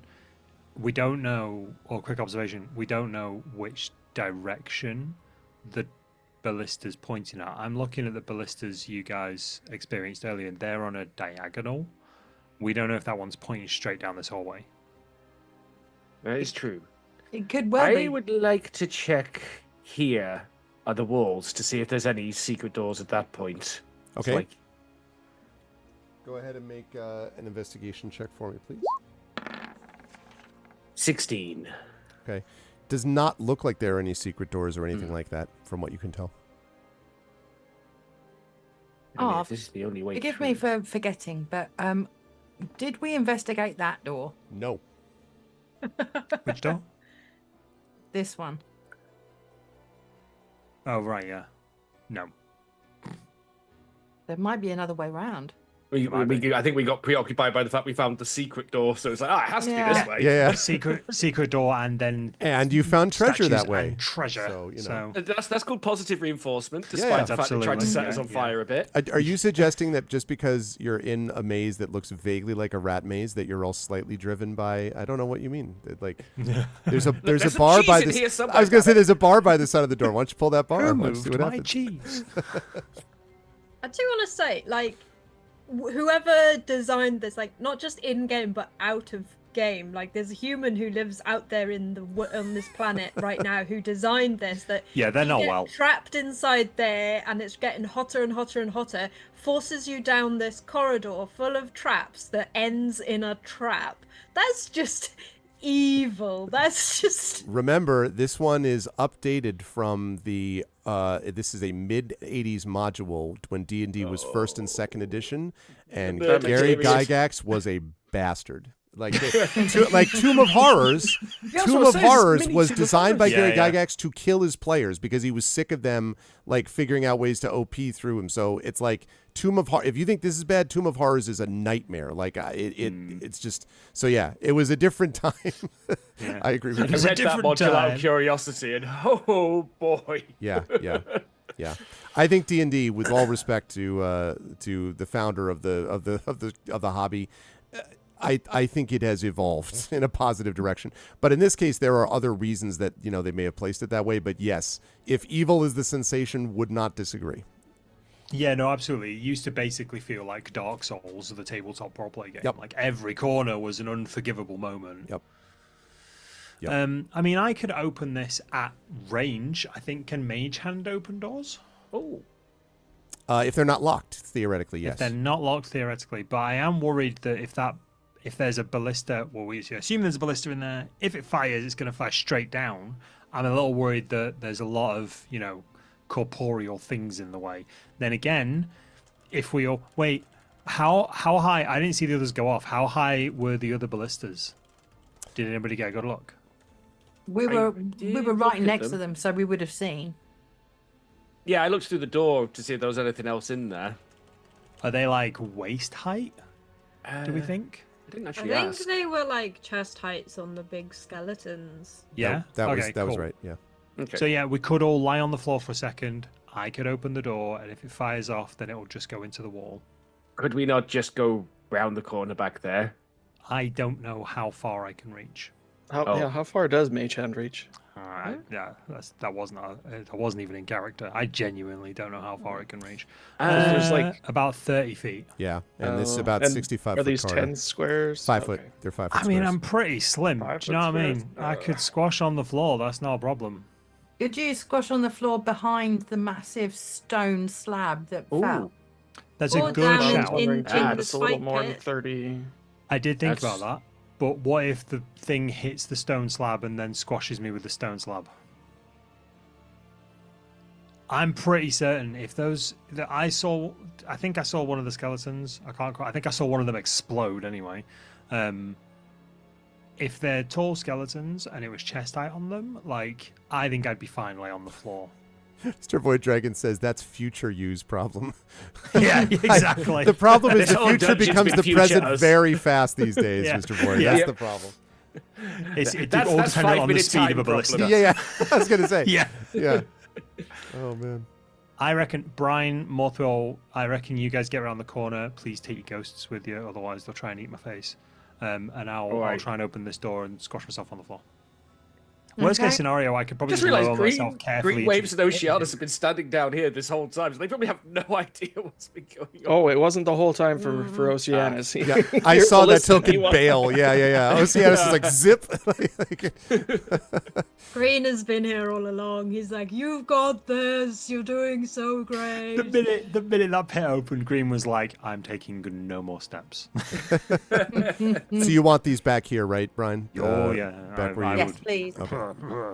All right. So Um, you can. I'm going to go here. I'm going to flatten. Wait, 5, 10, 15, 20, 25. Yeah, I'm going to flatten myself on the floor. And I'm going to reach out with Mage Hand. Again, just for flair. Mage Hand is all sort of black and scaly, not like the ethereal one you normally see, because silver reasons. Emo, elf, sorcerer reasons. And I'm going to turn the handle of the door. Okay. When the door is opened, Oh, it did open. Oh my god. you see in there a massive ballista. It turns and pivots down. No, I'm just kidding. It doesn't do that.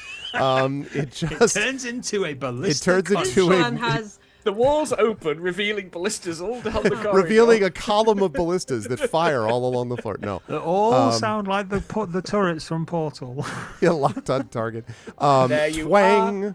It fires into this wall and embeds there. It is this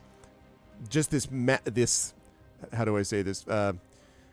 Thick crossbow shaft. Okay, just Yeah. and it just sort of It's a siege weapon. back and forth. It's a not like siege- a crossbow. Yes. It's a siege weapon. Pretty It's much. to take down buildings. and little We've just spent flakes an of hour stone fall going down a dead end.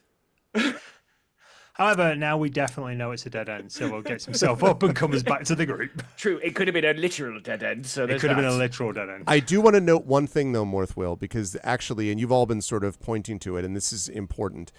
This area in general feels much older.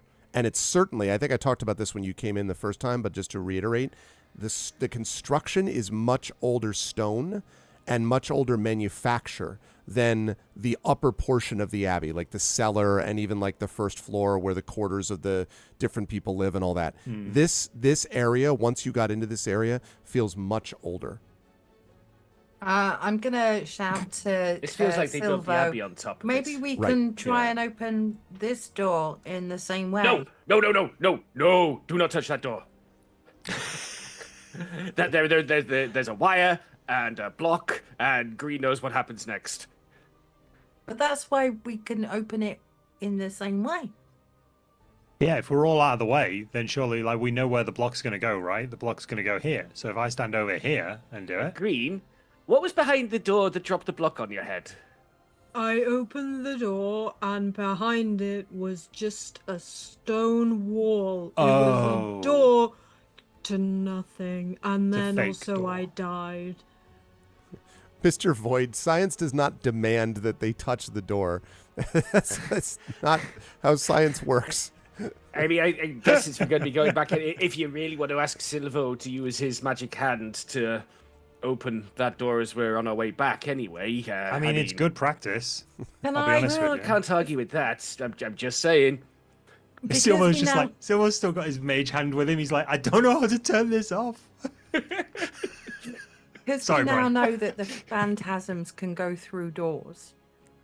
Can I get everyone out of the way, just in case? Green gone. is running. I mean, I see a lot of split party members right now. I'm Where's out. everyone It's staying? going staying? to happen again. Oh, God, I'm under green. I'm hiding in green shell. OCNS, where Thank you. are you staying on that same spot, or did you move? Are you moving out of that hallway? It's I'm struggling with me and Oceanus. Oceanus yes, isn't yes, all that yes, like yes. wise and intelligent, but like me's like, there's no way that this is an empty corridor just full of traps. They can't keep getting away with it. There's got to be something in here, but I guess Oceanus falls. Okay, so go ahead over to wherever they are. So you're waiting. Okay, up there, right? Yeah, I guess it's up to whether Silver wants to actually try that door or not. I don't mind trying that. Yeah, I Okay. think Brian mentioned trying to get one of the ghosts to do it. You're Yeah, doing this I- door first, though, or theoretically? Yeah, I want to get one of the phantasms. Again, very clear instructions. Go through the door and come straight back. They just hover and don't do anything. They go. That's a fake door. Oh, quick question, Arv, then. So you mentioned about the age of the area we were just in. Is it the same rough age as the previous area where like the double Yes, blisters and the yes. bits were? Okay. Just meaning when you passed by that curtain when you first entered this That whole right. death maze, this whole business is older, is what I mean. Right. The death maze. It's Death a maze, spade, a really spade, hope- right? Death I maze really hope 2000. that, like, From on the one of mouth these of the fog DM. of war bits, yeah, on one of these fog Yes, of war this bits, is is a like death death maze. maze. Death maze. So they don't move, Brian. They they're just sort of hovering in place. I'm gonna once again, just to be clear, move back. Mr. Void Dragon has just said he'll donate a tenner if someone touches the door. Someone touches the door. I mean, I'll touch the door with mage hand if that's. I mean, I'll take a fiver for that. You're trying bribery. I'm trying. Brian. Everyone's got a price. Deal. He says deal. Right, Deal? excellent, cool. I'm gonna stand here. Do you want to get your ghosts out of the way? Yeah, I'm gonna get my ghost out of the way. Sweet. Get your ghosts out And of this the way. one. No, we should help them find peace. Oh no, we will. We absolutely will. I just don't think Rock's gonna do it for him. They're still useful at the moment, though. Right, mage hand, rattly. Okay. So you're doing the mage hand. When you Rally, touch the door and sort of pull on it, the stone block overhead collapses onto it, and just stone and stone dust fills the passageway. And as you Awesome. see the dust starting to settle, it says, "Mr. Void Dragon, you owe Damon Runyon $5." Yes, Mr. Four Dragon, you are a bad influence, and that's why we like you. Absolutely. It's amazing that text was there for hundreds of years. I you mean, know. you Just know, such a coincidence. it's wild, isn't it? Yeah. That seems incredibly specific. yeah. Yeah, a little bit. It was yeah. foretold. Oh, look, a prophecy. Okay. So we're just like, I think I'm getting the hang of this now. This is really quite cool. What else can I open? Well, there's this over here. So yes. But yeah, I'm going to do the same thing. Get out of the way. Get the phantasm to like just one of them, not both of them. Go through the door and come back. Okay, and they do. They both disappear. Oh, you said one of them. Sorry. Just one of them. Yeah. And then comes back out. That's actually kind and of fun. then Zip. start questioning them. Is Zip. there a very large crossbow on the other side of this door? If there is, take one step back. Float back. It does not. It just sort of hovers there. Is there a creature on the other side of this door? If there is, float back. Just float twice for one. Float three Float times. twice for one. No, it Flash just into existence twice. it hovers and does not move. Okay. Make Fleos's lights blink if there's a ballista behind the door. Can I just listen to and check the door? Sure. Without Go ahead and make touching a it. perception check for me, please. Okay. Ooh, nat 20. Wow. So as you're listening, you listen intently, and there's this sort of like tension of the place, and then you hear this, and then you realize it's the thing behind you. It's like hovering right next to you. It doesn't seem to be anything on the other side that's immediately there. You hear all of your party members breathing. That's what you hear right now. The heartbeat of you know. There it is. Mr. can't Void hear Dragon. anything. Oh wait, Echo did this first. Hold on. Oh. Echo Alpha has contributed $5 more. Thank you, Echo. I Oh. appreciate it. So we are now up to 1,640 and 51. So there we are. Thank you, Echo. 1640, 51.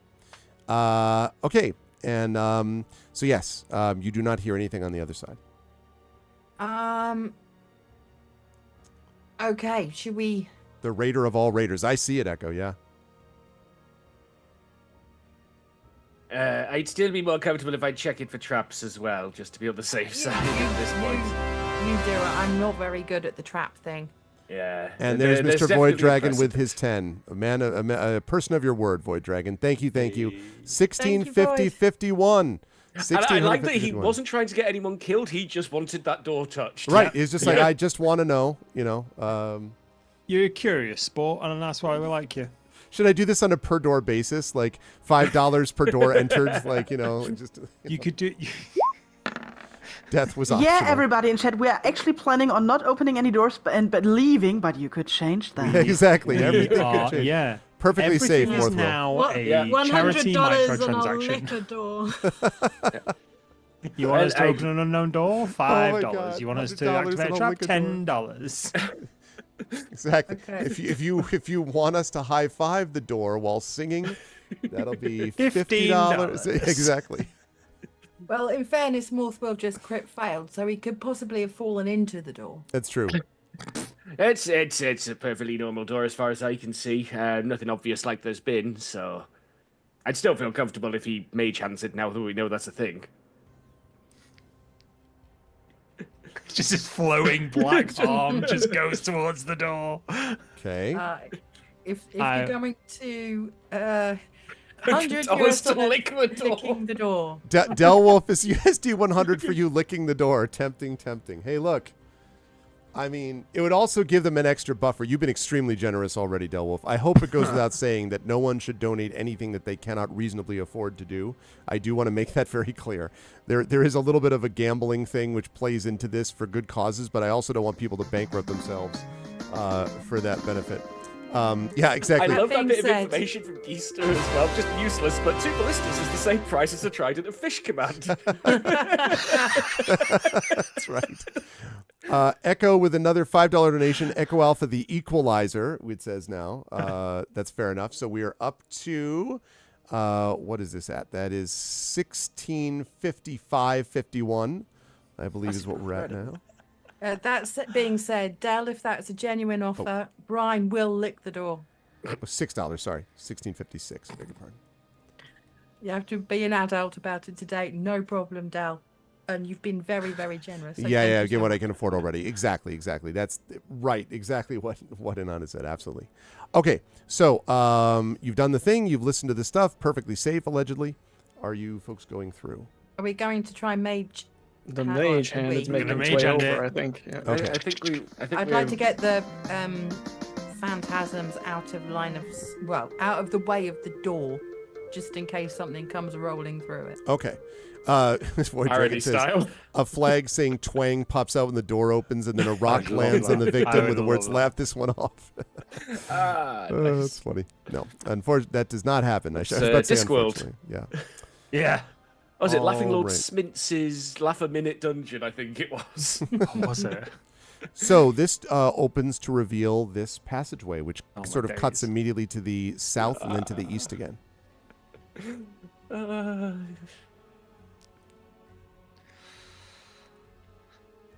Are we going to try? I will have a Alright. look for traps. I will follow you with that.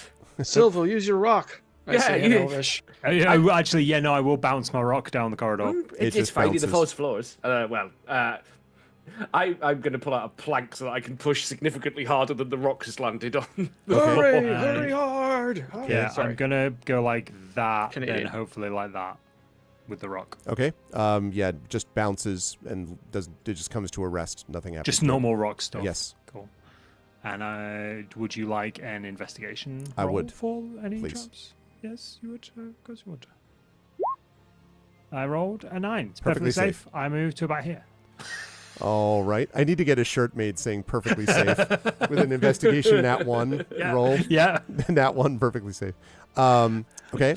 I hate that you're compelled to just act like nothing's wrong when you do that as well. It's I one of my remember- least Sometimes favorite it's things true about that this it's nothing game. wrong, though. No, I remember when Urash did trap finding in Storm King's Thunder, and he was literally just smashing his foot on the floor trying to look for something, but he kept rolling 1s and 2s. Yeah. Yeah. He was just like, "This is fine. Everything's fine." Everything's fine. Totally works. Okay. I've got that's why I'm pulling out plank stealth. Yes, go ahead with the investigation. And then a perfectly safe boulder lands on them. 17 for my plank smashing roll. Thank you for the bits, Void. That seems... You do not notice anything as you push down, Morthwill. Okay. And I would say that would bring you all the way up to here, theoretically. Right. If you're going there. Well, if we're taking... Yeah, I may as well if we're ostensibly cleared up to there. So once you get here, I just want to note the corridor extends up again, winds around, extends up to the north. But as you get around there, you can hear from somewhere in the distant portion of this maze, you hear something going...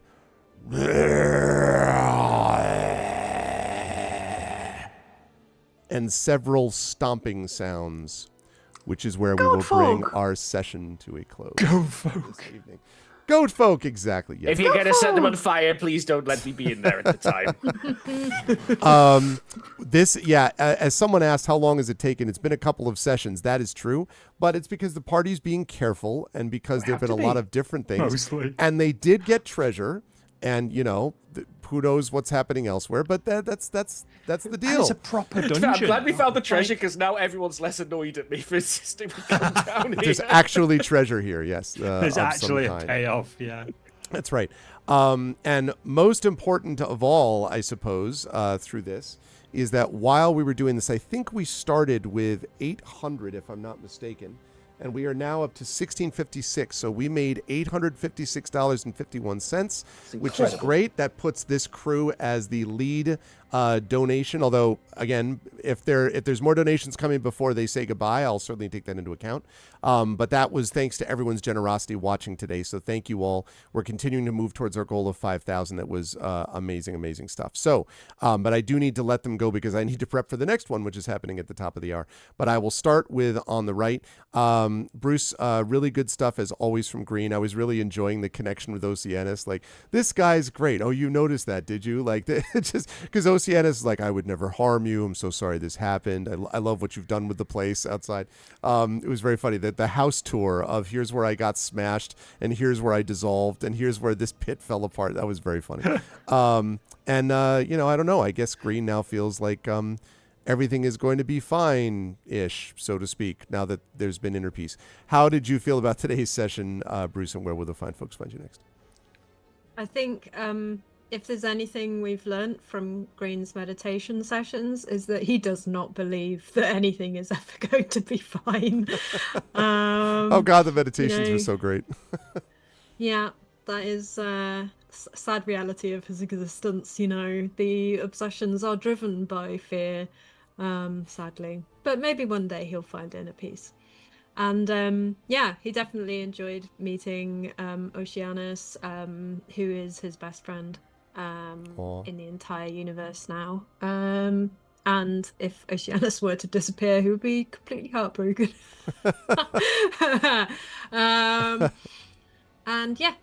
It was great, and enjoyed it thoroughly. And it's really amazing to be able to come and do something really fun with your friends that also helps with charity and stuff. So I'm very pleased with today.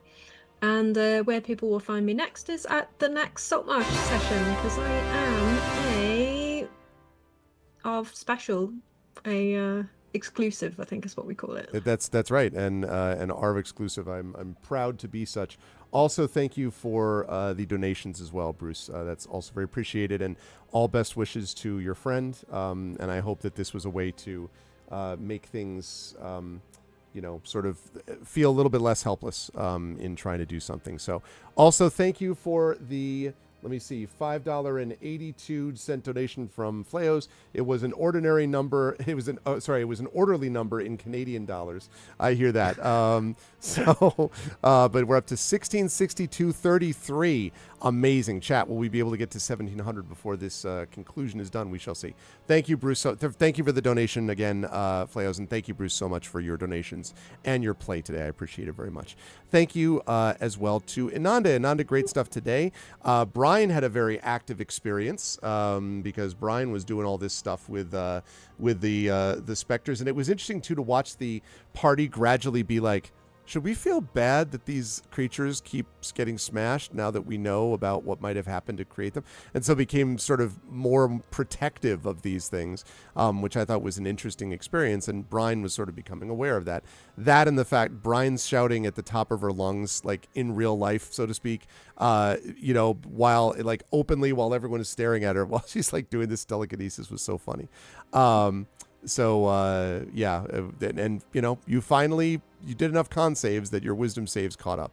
How did you feel about today's session? Again, thank you for your support with this event. And where will the fine folks find you next? Brian is very conflicted at the moment because she's very protective. And if you're part of the crew, you're part of the crew. And now we know why these creatures, the fate that fell upon them, she's protective. But yeah, it was a great session. No one died. It's true. Nobody. The apart undead from the did. Creatures. Yeah. So, but no, none of the party members died. So that I'm going to take that as a win. Plus, Brian has got some lovely shiny new armor. And hopefully that will assist in the future. But yeah, looking forward to the next session already. As I said at the beginning of the stream, my streaming schedule's a little bit up in the air at the moment because my mum broke her hip a couple of weeks ago and I can only visit her in the afternoon. So I will post a schedule in my Discord as and when I'm able to. But yeah, really enjoyed today's session, and thank you to everyone who's contributed to making the Buy the Dice Roll team #1 so far. These are And true good luck. facts. Those are true facts. Thank you very much. Also, thank you to Echo for the $3.67 donation, bringing us to 1,666, which, you know, has a very clear, you know, connotation of all that stuff. So thank you, Echo, for that. And thank you, Ananda, so much, and best wishes for your mother on her recovery as well. Moving right along to Mike. Mike, good stuff today as well from Silvo. I did think your one-liner of do you know how to turn magic off? And you're like, I barely know how to turn magic on. That was a quality one-liner. It was good work. And you had the opportunity to do the whole mage hand thing. I love the fact that when you did the mage hand thing, and yeah, exactly, the tentacle thing. Absolutely no idea how to use it. It was He's just sort of floating around like an unattended garden hose. It was so funny to see the thing open and then the thing shoot over your head, and everyone be like, and you were one of the were like being like, I called it. God damn it! I knew it was there. It was freaking there. It was there the whole time. Like it was, even though the specter had made it clear, the creature had basically made it clear that it was there. It was there. You know. And so Silvo had the opportunity to sort of do some work with that mage hand over the course of this today. And I guess we're going to see what happens with what's left. I'm sure Silvo was happy, as seemed to be the case, with the loot that was discovered as well. How did you feel about today? Thank you again for your support with everything like and all that. But how did you feel beyond that about ArvCon and about session today, and where will we see you next? Oh, I loved it. I always love it. There's this feeling. I always say hook this feeling to my veins because I am always left with a feeling of great community and support and love and just joy. Like it just get general. And those are just the normal sessions. This one adds extra special kindness to it because I'm doing stuff for a good cause as well. And again, thank you so much for everyone who's donated, who's taken time out just to watch, to share, to raid, everything. It genuinely means a lot. It's a never-ending battle, but hopefully, you know, one day we will see an end to it.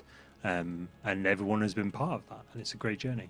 If you want to see more of my stupid voice or face, you can absolutely check myself out over on twitch.tv/wholesome horror gaming, where we play spooky games of all shapes and sizes, so you don't have to. Every Tuesday and Thursday, 6:30 p.m. BST. So check me out there.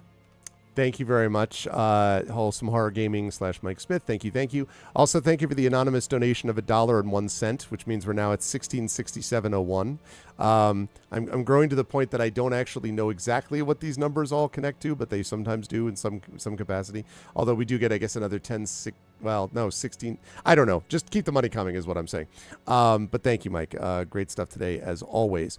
Saber, great stuff, as always, from Morthwheel. It was cracking me up when there were all these wisdom saves, and it was just like, you're like, what is with all of you people? Like, it's still hot back there. It was very, very funny. And of course, you know, the sort of the perfectly safe investigations with everything else. At some points, you knew that stuff was there, and you were able to determine some stuff was there. Other things, not so much. But it may come of interest at some point, or may have value to know that this might have been older at some point, this construction, that may come into play at some point in the future. We will see. Otherwise, though, everything seemed, nobody was dead at the end of it, so that was good. Everything was fine, and nobody hurt, to quote Kurt Vonnegut. How did you feel about today's session? Thank you again for being part of it, Saber, and for the donations. And where will the folks find you next? I mean, it was a brilliant session. Spending an hour going down a dead-end corridor. I know. So, of course, it's a dead end after all of this. Why wouldn't it be? But no, it's great. It's we had the full crew, even Flaos, and it's always a pleasure when Flaos is able to join us. It's like you always missed when you're not here, mate. It's great to have you again, and you know, back here for a great cause. I'm blown away by everyone's generosity tonight. It's been incredible, and all the little games that we have with the donations and stuff like that. It's just a great time. Plus, now that we found a big bag of loot, I think people are less annoyed at me for insisting we come down here. so that's a benefit. As for where you can see me again, you can always catch me over my own channel, twitch.tv/darksaber2k. We're doing a playthrough of Promise Mascot Agency at the moment, which is charming and unhinged. I'm loving it. It's just this absolutely crazy game about running a mascot agency in Japan as an exiled Yakuza. And the mascots are actually creatures, right? They're not like people in costumes. They're actual creatures, like a severed pinky finger. Yep. Of course, Of course, right? So yeah, and until next time, I'll see you at the next By the Dice Roll. I'll see you at my channel. I'll see you over at GOG. I'll see you somewhere. Awesome. Thank you, Saber, as always. And Dragonspawn, you may have missed this, but we have a new session coming at the top of the hour. Lots of donations still to come. Many more hours to go today. So you've only missed part of this so far. Thank you, Saber, as always. Moving right along, Pyron Jade, great stuff today. The thing was funny all the way through in every kind of capacity. And I did love a lot of the stuff of Waves trying to communicate things like illusion, creeping me out by having the actual voice of Brian. That was really great too. And so loving all of it. It was really good time with Waves, and Waves sort of getting a chance to deal with a lot of undead, which, these, and some loot, which is also important, treasure, as we say.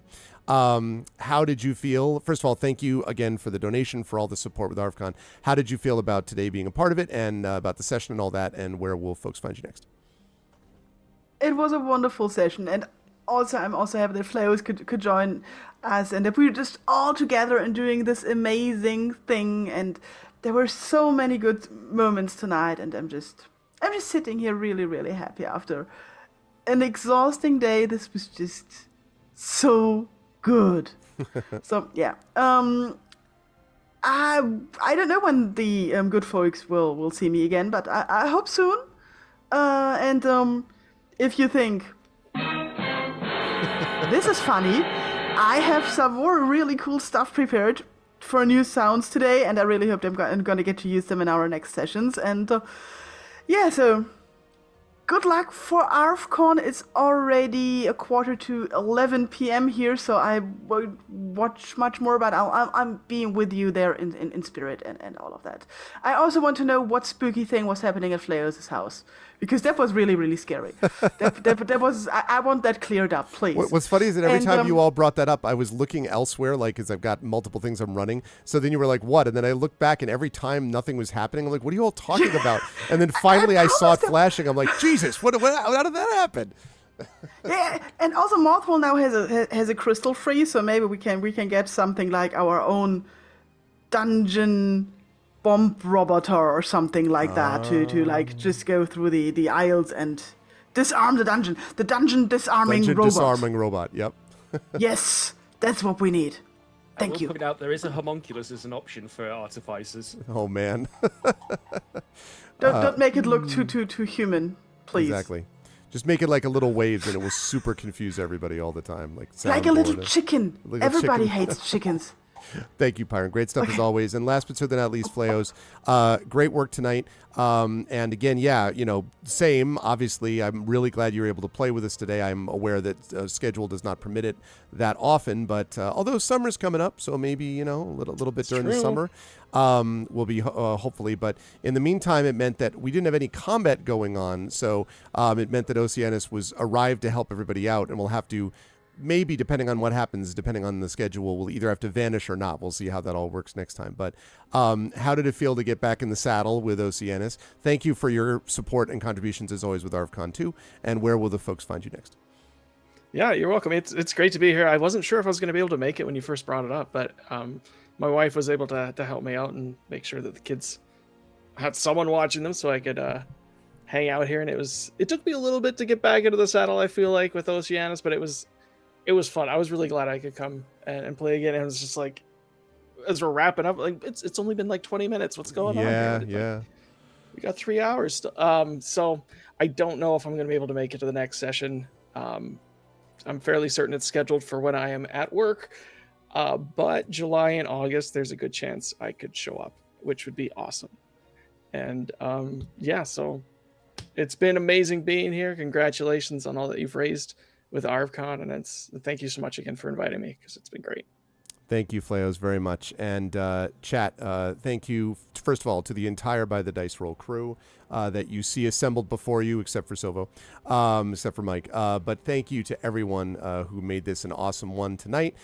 Final tally for your crew will be, it looks like $867.01, which is very nice. So thank you. 1667.01 overall. We're going to keep it going. But chat, can we get some love for the amazing By the Dice Roll crew of Flayos, Pyron J, Darksaber2K, Wholesome Horror Gaming, Inanda, and Undeveloped Bruce. Thank you, everybody, and I will see you all soon. Thank you, Arv. Bye for now. Bye. Thanks, everyone. Take care. Bye. Thanks. Bye-bye. All righty. So there we go. That, folks, is going to do it for that session, but not overall. In fact, in about 15 minutes or so, and I think we're probably, because we have a player who's a little late arriving home, we may actually delay the start of the next segment a few minutes, but I need to go get set up anyway, and also while I'm at it, it would be nice if I actually eat a little lunch in between things. So we are sitting here at 1667.01. Again, as a reminder, our goal is 5,000, and if we hit that number, then we will have passed $40,000 in the 10 years of the event, since, 11 years, I should say, of the event since it's been running. So that would be pretty awesome if we could make it happen. And how could we make it happen, you may ask yourself. That's a good question. My answer to that is that you can make it happen through the donations that you were all generous enough to do today.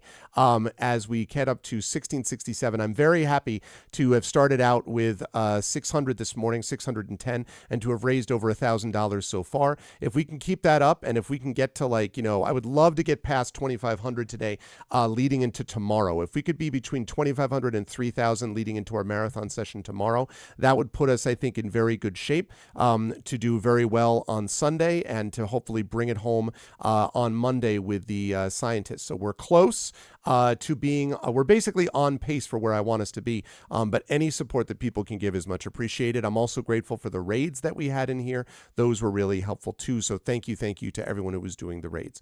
What I'm going to do now is I am going to disappear off your screen and I'm going to stop and restart the recording, but I am not stopping and restarting the stream. That is going to continue. So while we're doing that, I'm going to set up for the next session. It's about 4:50 p.m. Eastern. My plan is for us to be back up by about 5:15. So it's going to be about a 20 to 25 minute break. Please do not bail out or leave. And if you have to leave, obviously I understand, but don't be like, oh, it's over. It's not over, because next up we have Expedition from the Mysterious Peaks. That's going to be running for about 2 hours, 45 minutes to 3 hours ish. Then we have the concert featuring Indy, full stop. That's going to be happening tonight at around 8:15 p.m. Eastern until 9:15 p.m. Eastern. And then at 9:30 tonight, we have the Shadow Crew, which has declared, Community D&D has declared that they will be the top donor come the end of all this. So they're going to be joining us tonight.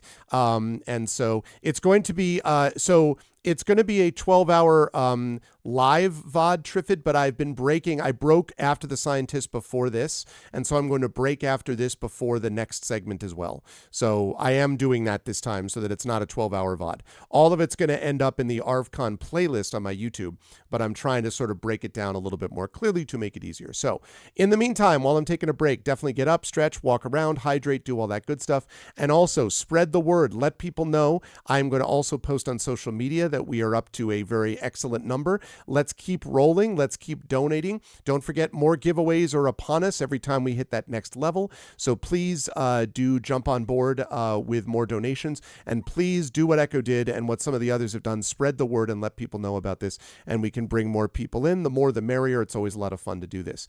That said, I'm going to take a little bit of a break and get ready for the next one. We will be back sometime between 5:10 and 5:15 p.m. Eastern. So between 20 and 25 minutes.